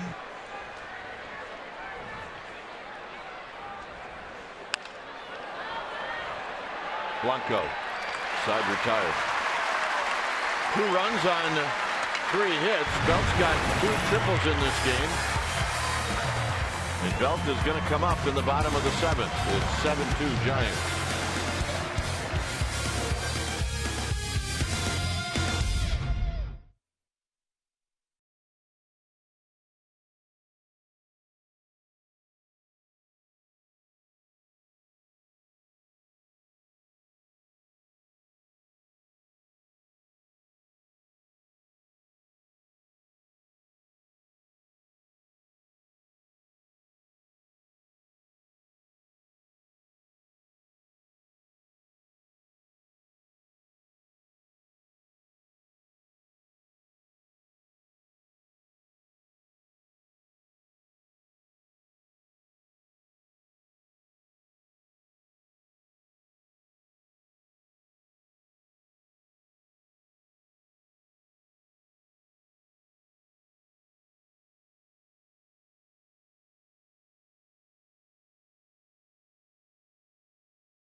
Two is Buster Posey is going to lead things off. Facing Marcus Mateo. I wrote down Mateo as his first name. Mateo. So I almost said it. Almost.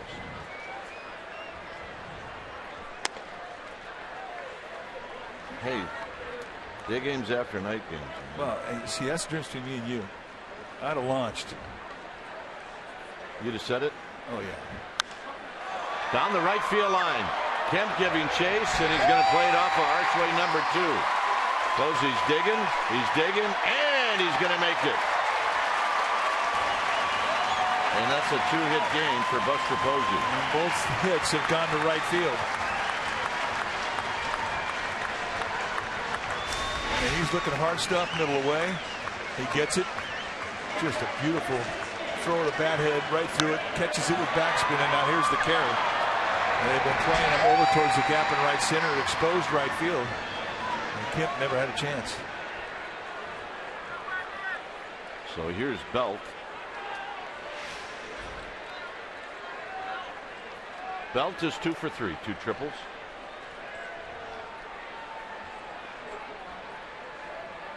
And he takes high. 1 ball and no strikes. We're in the 7th.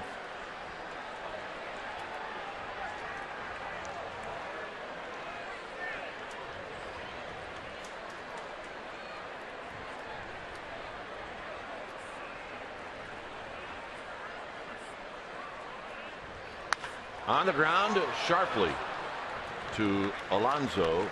Posey goes to third. All right, let's check in with Amy G. Amy. All right, guys, as you well know, the Cleveland Cavaliers could not get it done.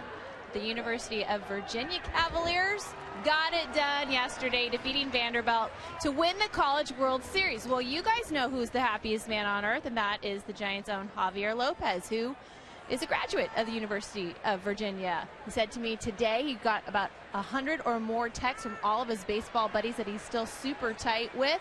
Last night leaving the stadium, he was decked out in Virginia gear. I said, did you bring a spare outfit just in case? He said, absolutely not. He believed all the way. Congratulations to the Cavaliers, College World Series champs, guys. Javier Lopez says this is driven to right. Hit well. Kemp looking up off archway number 5. Crawford's on the move. Posey scores, and it's another triple.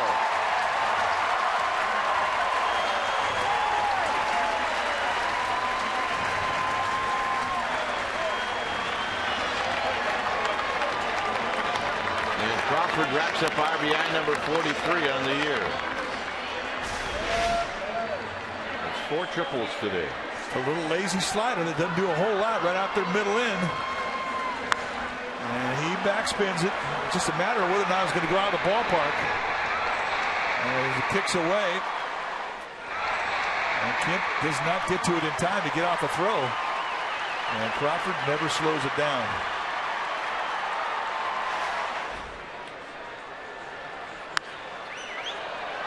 So here's Blanco.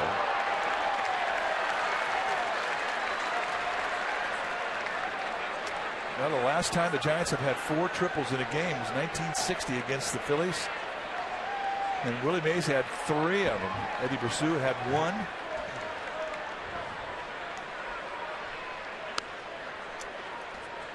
Yeah, that was, they're telling us that was an 11-inning game.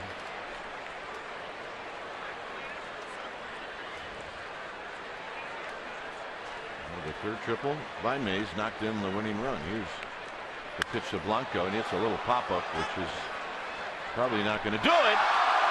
And losing it was Middlebrooks. It's a foul ball. So Blanco's going to get another opportunity. He had no chance. No chance. The fact that he got glove on it is a good thing. It might have hit him right in the face. No sunglasses. He's got the eye black on. Tries to shield his eyes, but at the last minute, he bails out for self-preservation.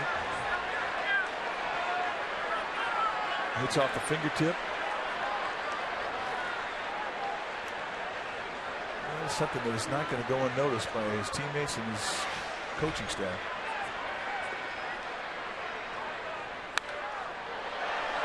Oh, is he going to give Middlebrooks another chance? No.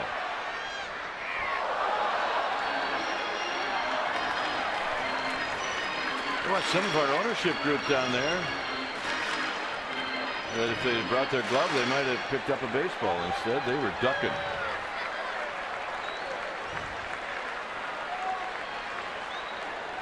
The big bailout.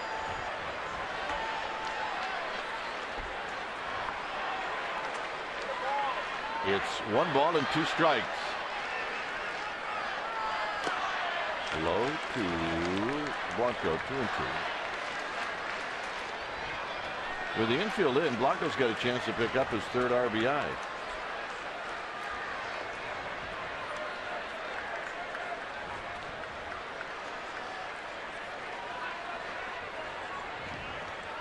Mateo trying to strike him out.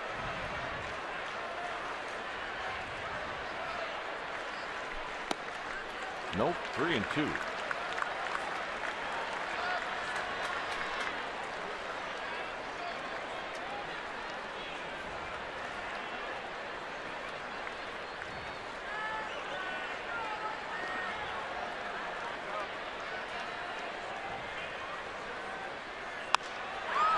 Left center field. Venable's going to catch. Crawford's tagging. He's going to score. So it's 9-2. Blanco gets the RBI. And a nice at bat from Blanco to grind it out and get that fly ball.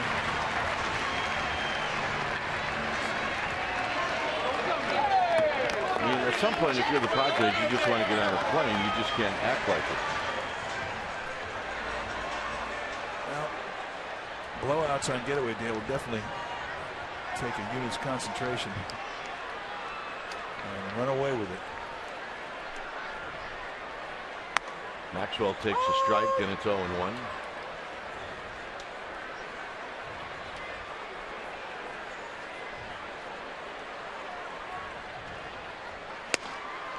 Oh, 2.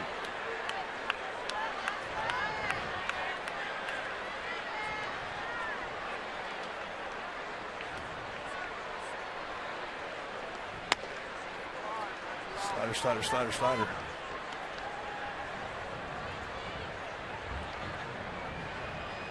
Casey McGee's grabbed the bat, so he's on deck.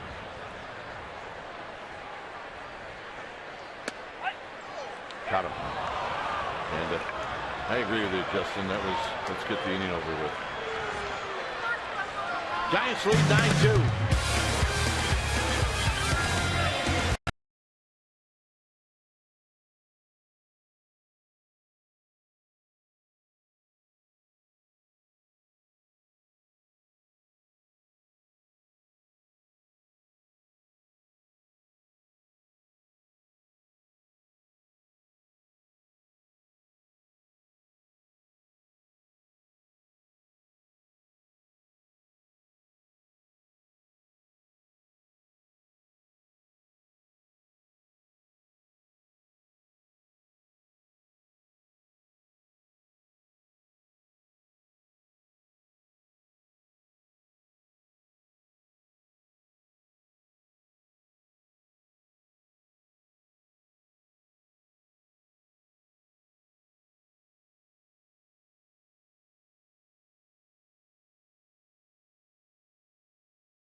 Bochy came out.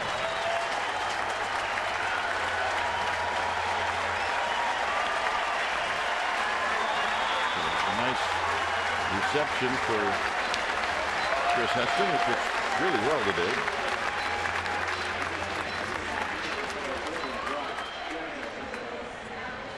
Jeremy Affeldt is the new pitcher.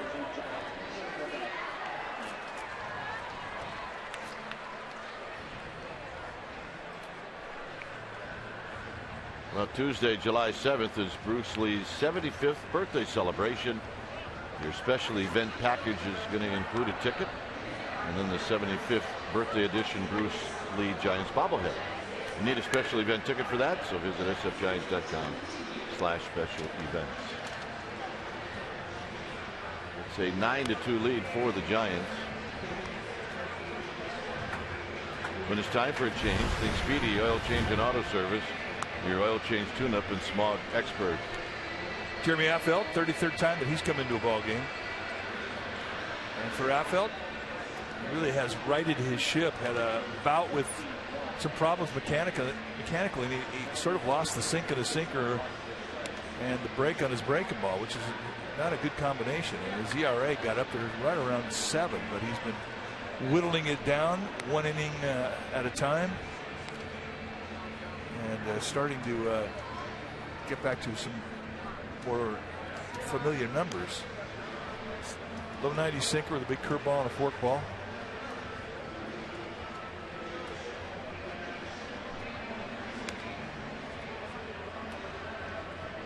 So Barmes is going to hit.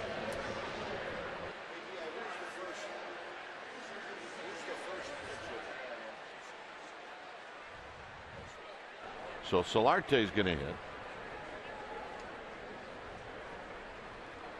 Barmes is in the on-deck circle.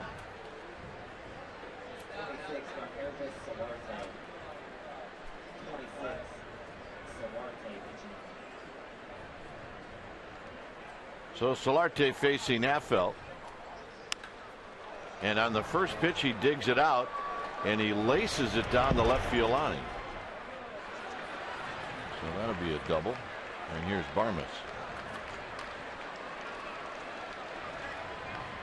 A little rough coming in out of the bullpen. You can't even get one to the catcher. No, you're right. I mean, you throw a ball down with sink on it, you're not expecting the guy's going to rake your first pitch for a double. But it's baseball.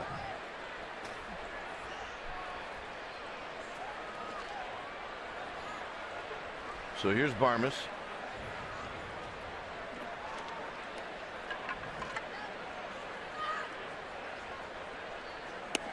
And Barmes takes a strike. Top of the order, Kemp is on deck. We're in the 8th.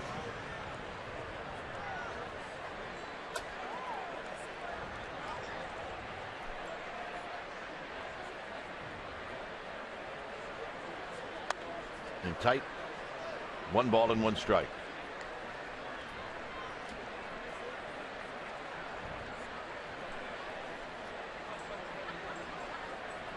By the way, I never got a chance. I was over on radio last night with Dave Fleming.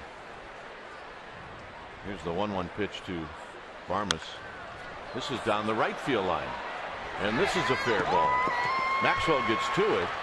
Solarte's going to score, and the throw is wide, and it's double to open up the 8th inning.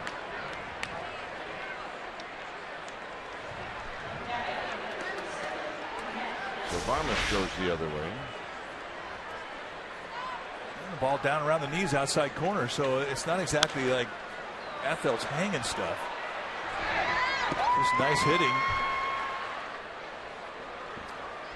from the perspective of the Padres. And Maxwell using the wall to kind of get some momentum off his back leg and get a throw off. So here's Kemp as Lopez heads down to the bullpen. Little tapper, third base side, and it rolls foul. But got here yesterday. I had a late birthday gift from Tom Pellick. We're old buddies over at Comcast. A couple of Kringles from O&H Bakery, of which you devoured some. Yes, I did. Dave and John devoured some. Yes, they did. Of course, I did. And Shulman had a couple of pieces. He'll eat the wrapper. He gets after it so hard. But Mark Grant ate half of it. It was impressive. He didn't even chew it. It's 0-1 to Kemp.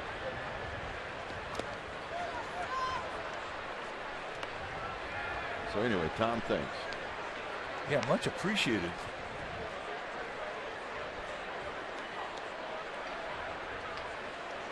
You got to hide it now. They've become so popular. You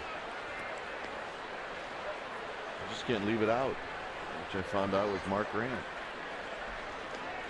1 ball and 1 strike. Kemp drives one to center field. Pagan back. Gone. So Affelt comes in. He gives a double-double home run. And it's 9-5. And day baseball here. That's going to happen. Well, you're just not used to seeing the type of carry that you see at night. And again, this is just a tee shot. This is down right at the knees, and this is like golfing at the country club. And he takes on the deep part of the yard.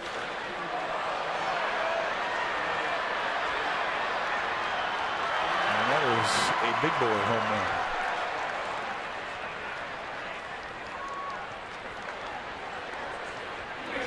Protected screen that sits out there in the garden. Put to use.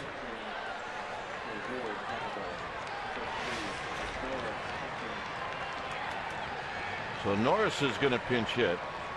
Bruce Bochy was out, and then he went back in the dugout. And I think now he's got Romo up along with Lopez. So here's Norris.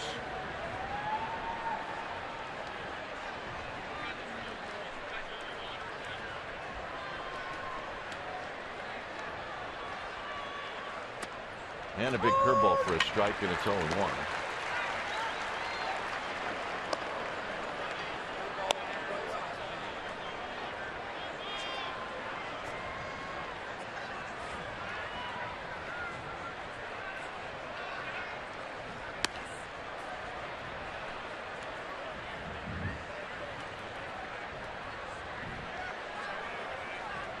You say, well, why did he leave Affeld in? Well, Affeld, there's no problem getting right-handers out. Once they pulled Will Venable, the left-handed hitter, from the game, Bochy said, all right, well, I'm going to let Affeld face one more hitter. And you'll probably see Javier Lopez come into the game and face Alonso, the left-handed hitter, on deck.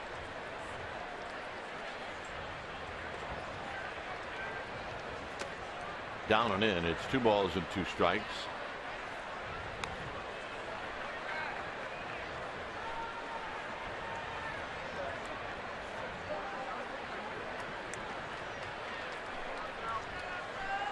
Colorado's retaken the lead in that game over Arizona 4-2. 3-2 on the pitch in the dirt. So if Norris was ever going to get a pitch to hit, you'd think he'd get it here. No, you're absolutely right. 4-run lead, you've got to challenge him. You don't want to create a mess for the guy coming in behind you. And that wasn't close.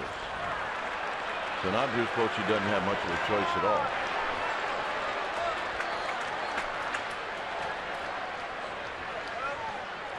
So Lopez is coming in.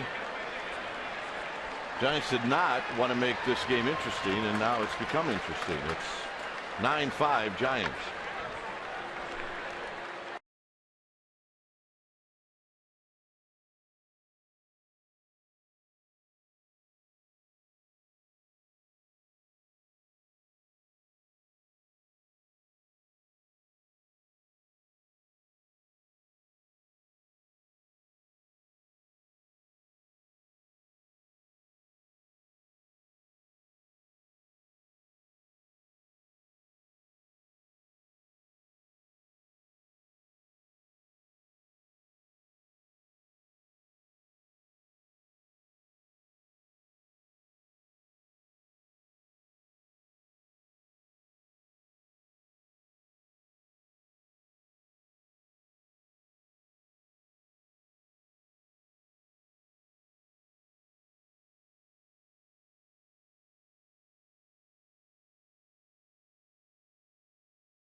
And Michael also talk about the game with Murph and Mac tomorrow morning on KNBR.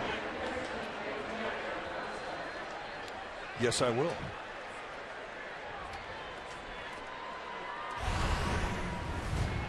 New pitcher now for the Giants will be Javier Lopez. 36th time that he has come into a game. 21 and a third inning. 7 hits allowed.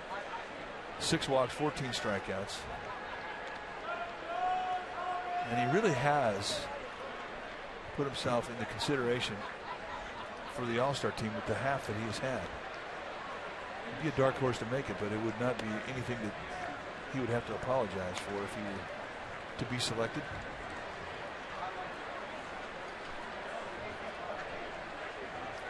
Alonso has bounced out 3 times.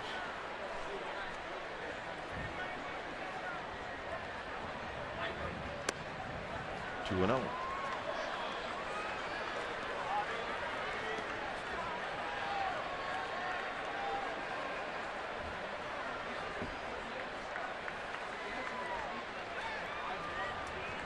So Lopez now has to come in.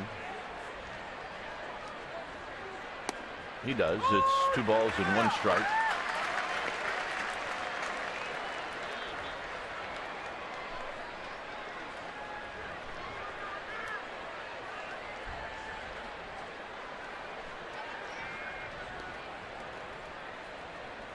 Lopez at the belt. On the ground and into right field. So a little C&I ground ball into right field. And Bruce Bochy now talking to Dave Righetti. And he's coming out. And he's going to bring in Romo. Affel started. Lopez, now Romo. It's 9-5.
Post-game live highlights, reaction, analysis. It's all coming up right after the game.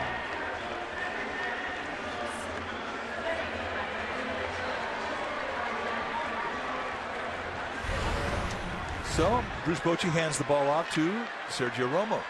33 time that he has come in. 0-3 with a 3.97 ERA.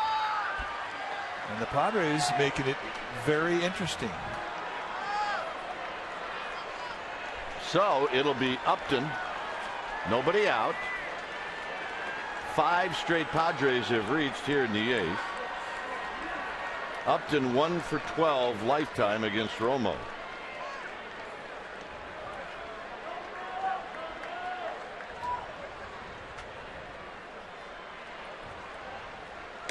No balls and 1 strike. He did not see that one. That is a swing of confusion. Just not identifying spin.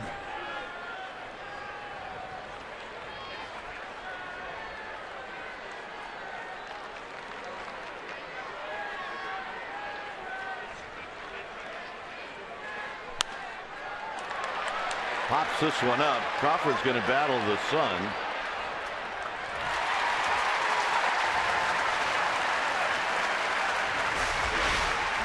This is the first pitch of the at-bat, and you can see the swing, and look at the reaction from Upton. It's like, what? Well, I didn't see it, so that's why it looked like that. He didn't take many swings like that.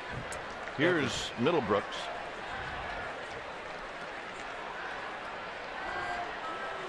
Now, according to our notes, Middlebrooks has never faced Romo before. And because of that, he gets a fastball. Well, you have to be aware of the no-dot slider when you get in the batter's box for the first time against Sergio Romo. I mean, that is his pitch of reputation, assuming you're hitting from the right side. Because everybody tries to describe it to you, and it's just not anything you're really prepared for until you get in the box and you see it. 0-2. It just is a slider that doesn't give you the normal tip that it's a slider. The normal tip is the little red dot that's on the slider. It tells you that the slider's coming, and you don't see it. Remember, he tweaked his knee in game 1 of this series, like he does from time to time.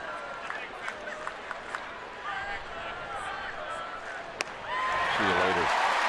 It's just such a disadvantage when you're a right-hander seeing it for the first time. And he has impeccable command with it. Goes into an area where you don't see it, and it becomes a 3-pitch see ya.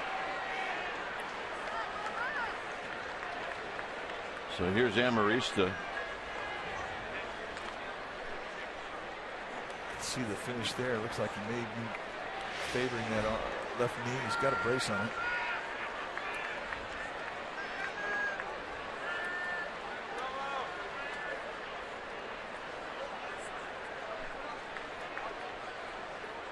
Amarista takes low.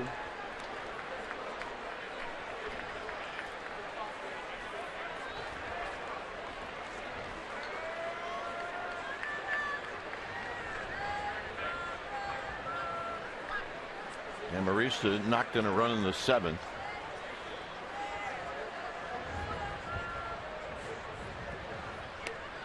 And a strike. 1 ball and 1 strike. Wrap around the outside corner. Throws a pitch, gets the ball, comes around, enters on the first base side of the mound. He's got his routine, and he does not waver.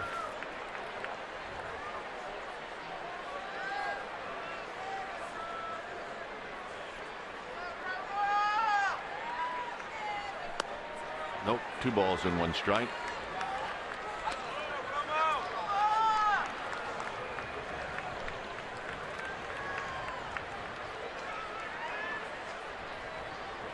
Off the mound as he gathers himself. We're in the 8th inning.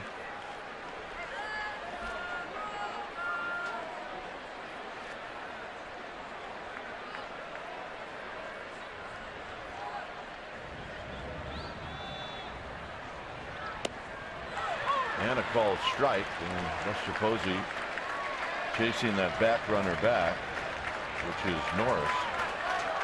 Romo went down, thinking that the ball actually was going to be thrown. That's Romo here. Look out. Oh, that's your job. Get out of Dodge.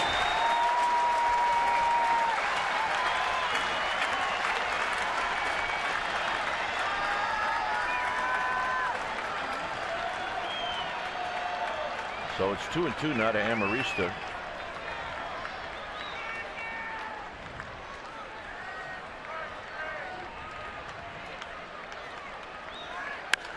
And a base hit to left field. Norris is going to come in. So Amarista comes up with a hit. It's 9-6. And the Padres get the tying run at the plate. And it's not going to be Hedges. It's going to be Brett Wallace.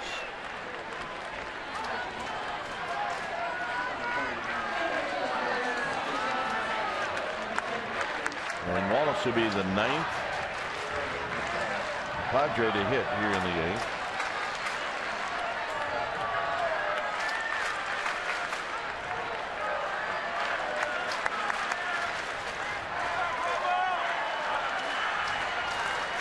So at second base is Alonso.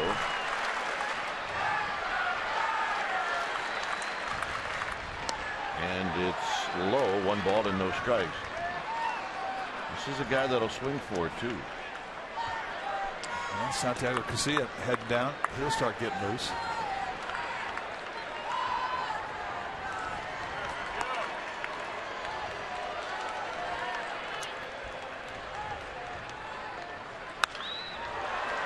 Little looper, and it's going to fall in front of Pagan. It gets by Pagan, and his throw is going to go into second anyway. Coming in to score is Alonso.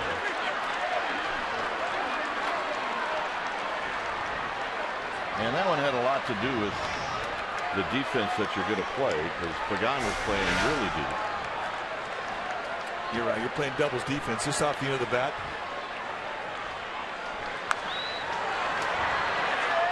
And I don't think that Pagan, even if he'd have had a great jump on this thing, would have had the ability to catch that ball. Just not enough fly ball for him. The only way he could have caught that is if he hadn't been playing so deep.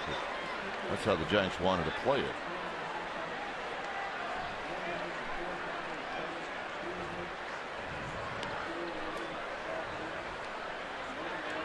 So the hitter's going to be Solarte, who opened up this inning with a double.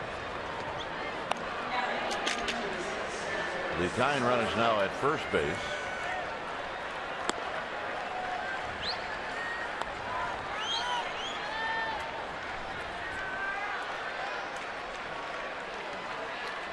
Cashner is going to run for Wallace.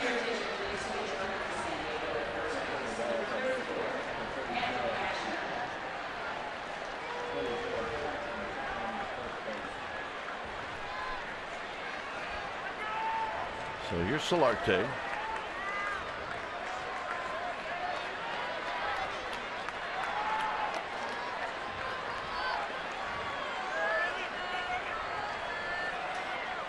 At third is Amarista.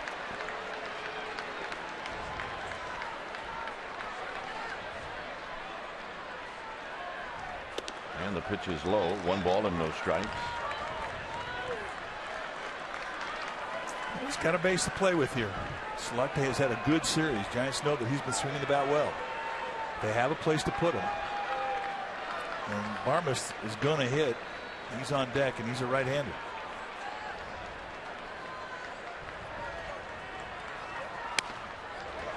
Two balls and no strikes. People are getting a little antsy, and they're kind of booing, but really, this is really how you should go about it. If you're Sergio Romo, you do not have to give into the strike zone here. Solarte, lifetime 1-for-1 against Romo, so they know each other a little bit. This is a little nubber, and it's going to fall. So it's 9-8.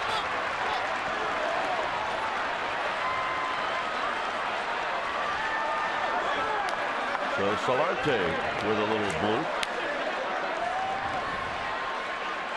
That knocks in a run, and here's Barmas. There's nothing that Pagan could do on those plays.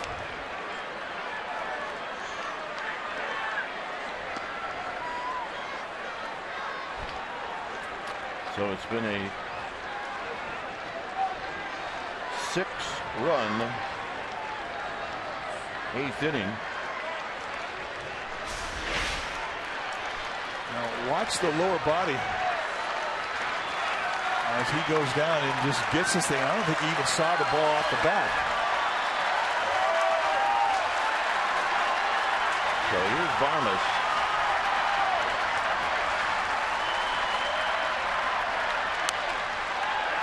And he pops him up. And almost limping off the field, so he's not doing well. Bottom of the 8th coming up, 9-8 Giants.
tomorrow night at 7 with Giants pregame live at 6:30 right here on Comcast Sportsnet Bay Area, plus complete pre and post game coverage, and Giants insider Alex Pavlovich at csnbayarea.com. It's time for a change. Think Speedy Oil Change and Auto Service, your oil change tune-up and smog experts. Sean Kelly, the new pitcher now for San Diego. You take a look at what he has done. 25 strikeouts and 24 and a third. He's got good stuff. You're going to see a fastball that's low 90s. He's going to throw a lot of cutters. He's got a slider and a changeup.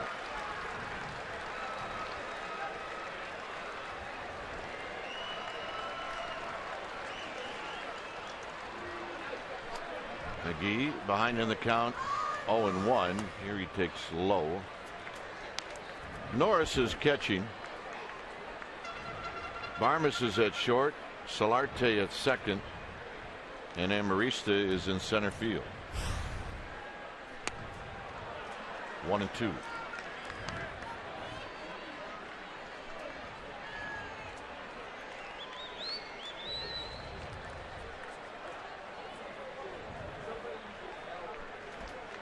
Pagan on deck.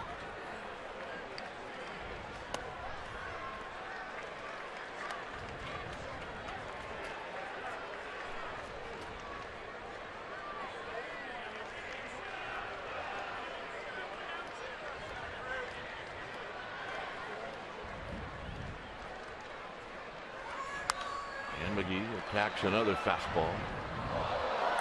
Romo, we mentioned, limping off the field. That plant leg is really giving him some problems. Left knee hyperextends, buckles. Talking it over with Mark Gardner. McGee's got a base hit to right field. And the Giants trying to answer here. Just don't see that many slugfests. And today you've got one. Hot day, ballpark playing small. And there have been hits everywhere.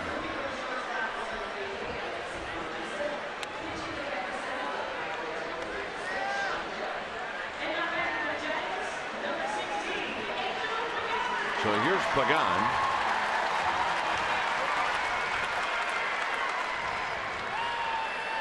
Pagan's got 2 hits.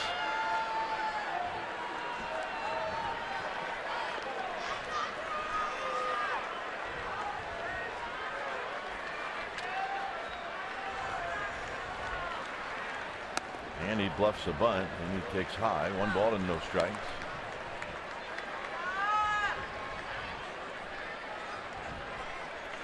Once again, Casilla heads back down to the bullpen. It won't take him long to get loose. He already got heated up in the top half of the 8th inning.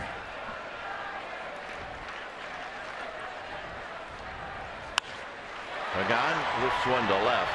Upton's coming in.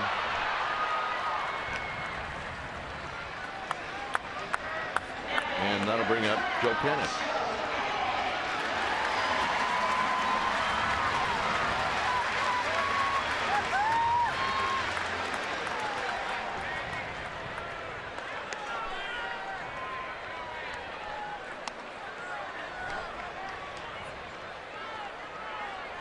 Joe tonight is 2 for 3.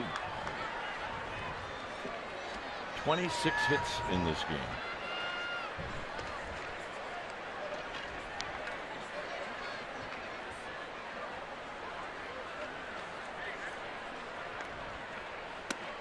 And a strike, and it's 0-1. We'll get it in. First pitch slider. And did his job. Steal strike 1.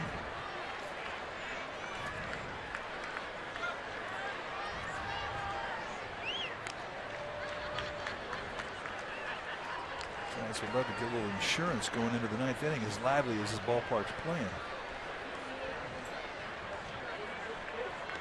No balls and a strike.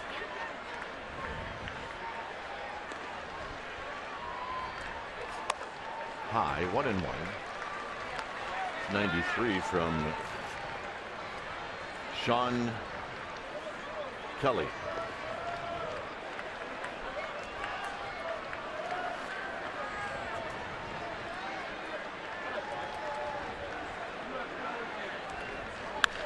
Look out, up the middle of base hit. McGee is going to go to third. He'll make it easily. And Panic with another base hit. It's a three-hit day. And that was a big one as they try to answer the sixth spot that the Padres put on the board in the eighth. Just a little lazy slider. You can see that little circle, that little eye. Goes right back up the middle. No stride. Very compact. Wow. That went right through Kelly. I think he's thinking the same thing.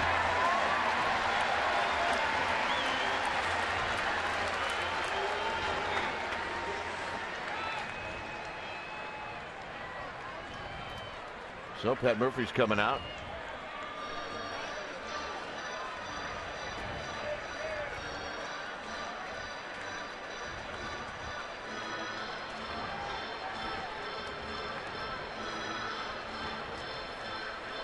So the Giants have runners at the corners and a new pitcher coming in.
Any form, and the accounts and descriptions of this game may not be disseminated without the express written consent of San Francisco Baseball Associates, LLC. It's a 9-8 ball game. Giants with runners at the corners. Here's your new pitcher. Brandon Marr, the new pitcher for the Padres. Take a look at what he has done. He's had an outstanding season, 5-0 with a 1.50 ERA. He is the setup man, 28 strikeouts in 36 innings. He is a guy who'll give you a good hard sinker, mid-90s velocity, consistently. On the ground, base hit. Duffy doesn't waste any time.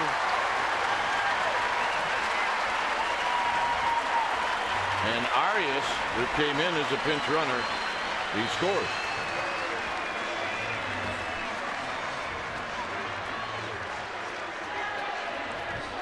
And that'll bring up Buster Posey. Just getting in first pitch fastball, and Duffy not waiting around. Right through the 5.5 hole. So Maurer gets the ground ball, but it finds its way into the outfield. And the Giants extend their lead. So here's Posey. And a strike to Buster Posey.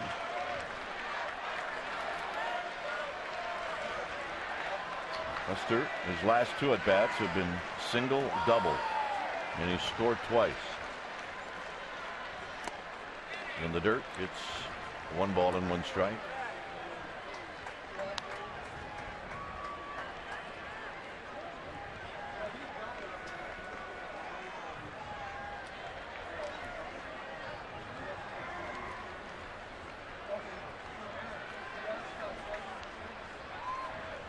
Panic at second, Duffy at first, and Panic will slide back into second at first.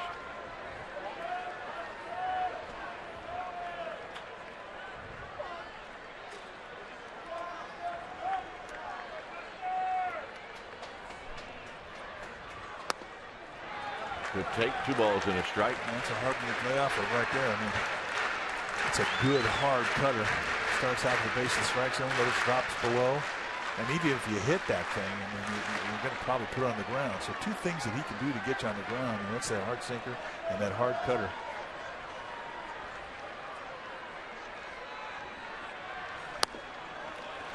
Three and one. There's not a base open here with that third base vacant. It's not like you can walk Posey, not with 1 out. So he's got to come into the strike zone here.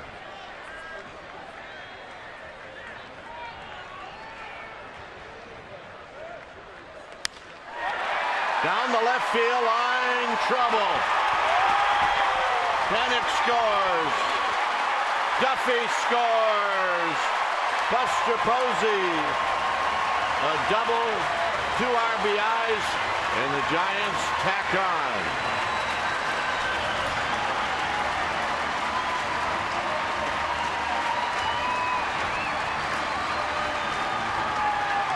And now it's a 3-hit day for Buster Posey and 3 RBIs for Buster Posey. Had to get in the strike zone, and he was waiting for it. Goes down and gets it right there at the knees, and just hooks it right into left field.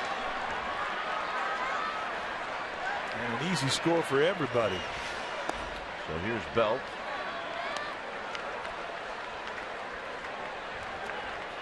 Got 2 earned runs on Kelly and 1 on Mauer. And now, is it Strickland throwing? As Belt takes a strike. As soon as that 4th run, or the 12th run, which became a 4-run lead, scored, Casilla stopped throwing.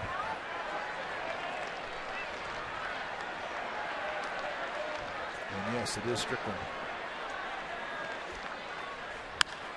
Look out.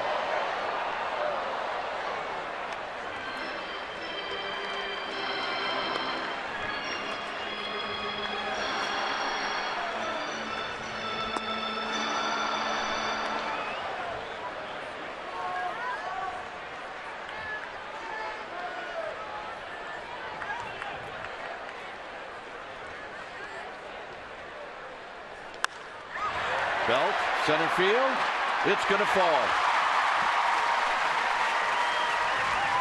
We had a lot of Coors Field hits today. I'm not talking about the ones that leave the park, the ones that just fall in front of the outfield. Oh, you're right. And that's a 3-hit day for Brandon Belt. A lot of balls have dropped out in front of the outfield, especially his last 2 innings. And the hits just keep happening. That's 30 hits in the game, 12 by the Padres, 18 hits now for the Giants.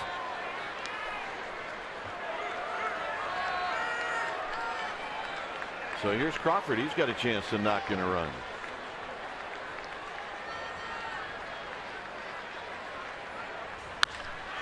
Center field. Amarista on the move.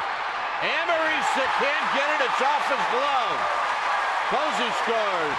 Belt stops at third. Crawford into second base.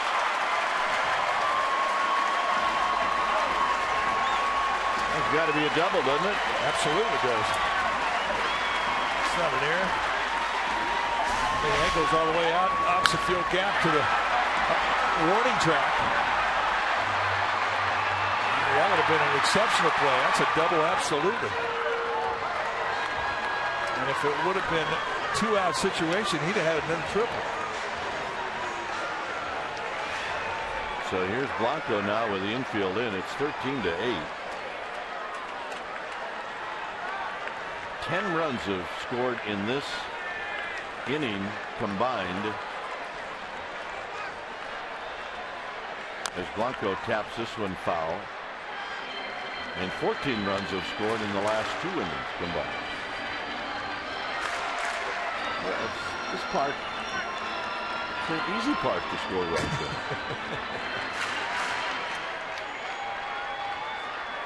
Padres infield in again.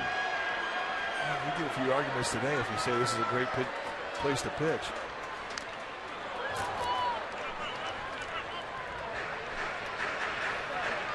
just don't see many days like this in the history of this park.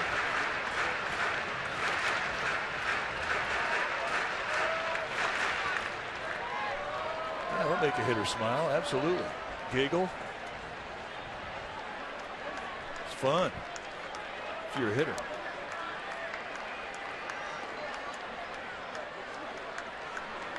So it's 0-2. Hit on the ground. And Solarte will throw out Blanco. So it's 2 outs.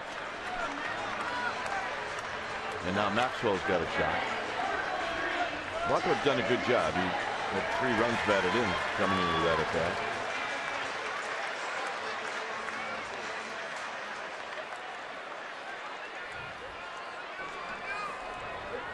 So here's Maxwell. He's had 2 strikeouts in this game since coming in the 5th.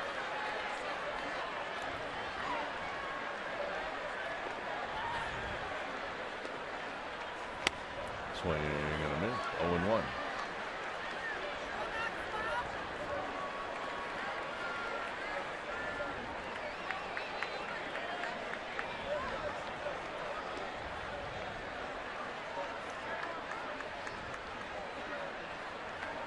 So Mauer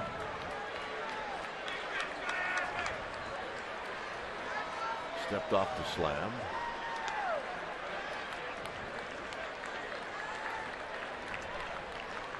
And the pitch. Swinging a fly ball to right. And that's going to end the inning. Giants bounce back with 4 here in the 8th. It's 13-8 as we go to the 9th.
Brandon Belt deserving of that today. A couple of triples.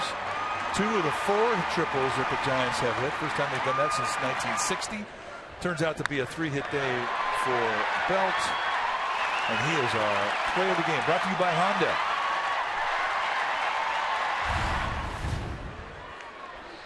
When it's time for a change, think Speedy Oil Change and Auto Service, your oil change tune-up, and smog experts.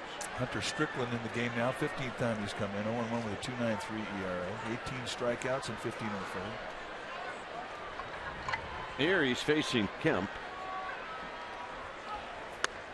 And Kemp takes a strike. 97 right across the inside corner.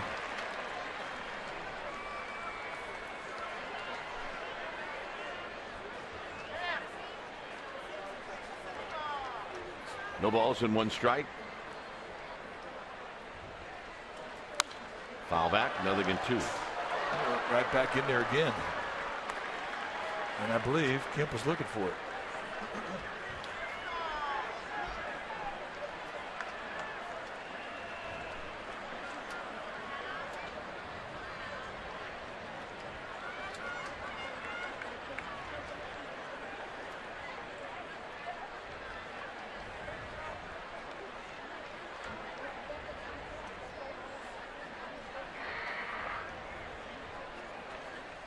Look out. I think they've got him. So Kemp gets hit.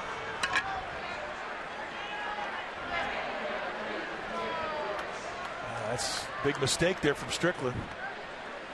Had to count 0-2. That's the last thing he wanted to do is give away free passes. Just a little bit of a grazing rib shot.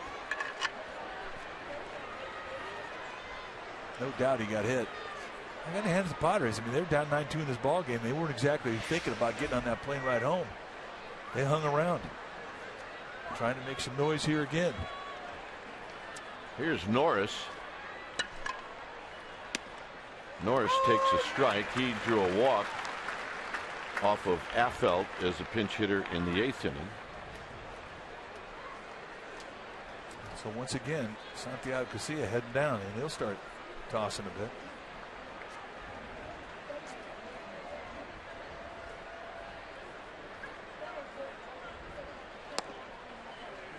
And the next pitch wide. 1 ball and 1 strike.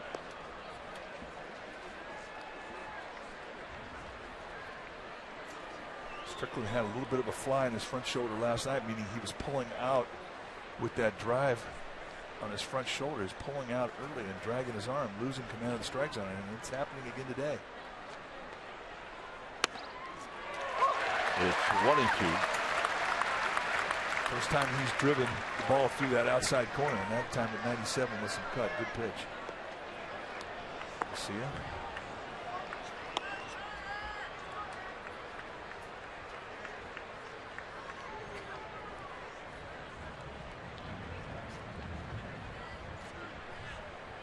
Kemp at first.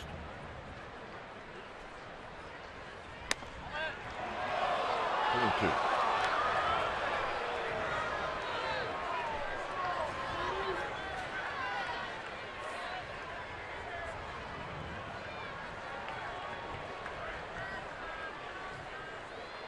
Alonso on deck.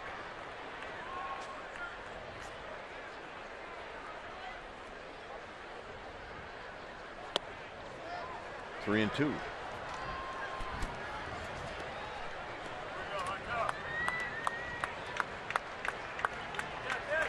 Well, big pitch here for Strickland. If he walks Norris, he would be out of this game.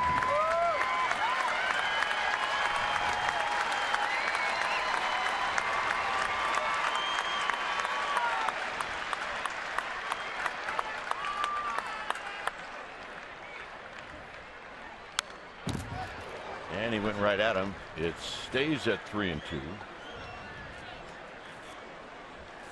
I mean, you know the deal when you're out there.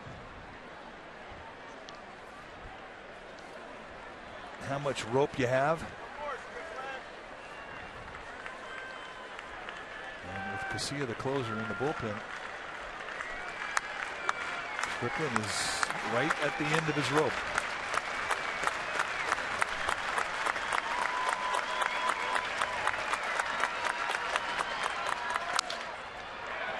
Belt.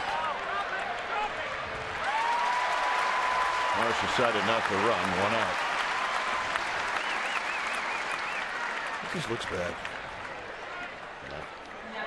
If you hit it a little bit more towards the middle of the infield, you can let it fall.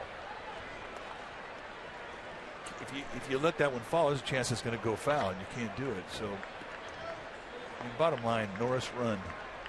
Yeah, if it's more towards the mound, you let it fall and you throw to first. And then you get that runner in the rundown. But here's Alonso. Alonso takes outside for a ball, 1-0. Alonso singled off of Lopez in the 8th inning. One of the few hits that Lopez has allowed against left-handed hitters.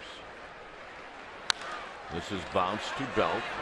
Belt says, no, I'll go to the bag. 2 outs.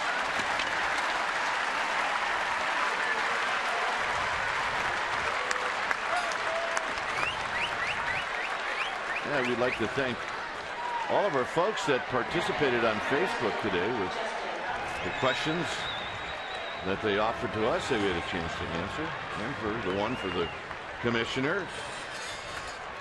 So we appreciate that. Thanks.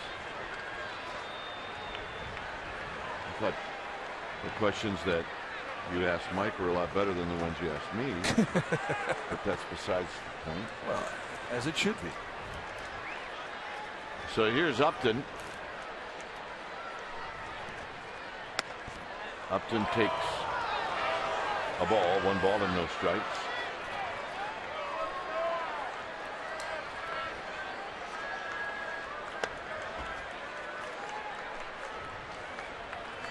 Time to put the regular glasses in.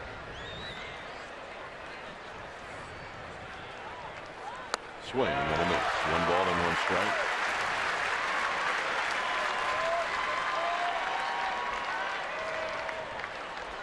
Put pressure on him. Huh. Sunglasses on TV don't look that great, do they? Well, that depends. Depends upon if you're what? In the sitcom Miami Vice, and if you're Don Johnson?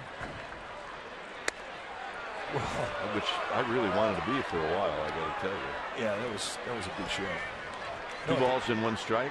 Depends on if you went to a wine tasting the night before. Yeah. Good point.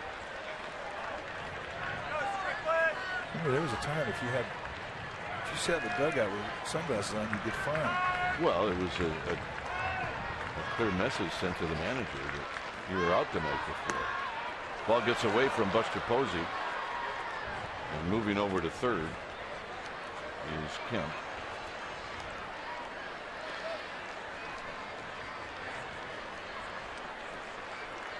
So it's 3 balls and 1 strike.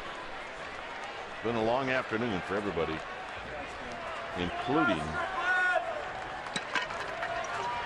the catcher for the Giants, Buster Posey. That's the one bad part about a long game. Is the catcher is in a squat a lot of pitches.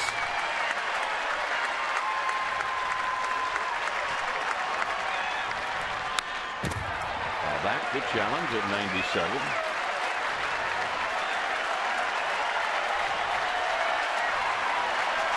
And everybody on their feet. Over 41,000 here today. Many standing right now, the ones that have stayed. And a lot of them have. It's 3-2.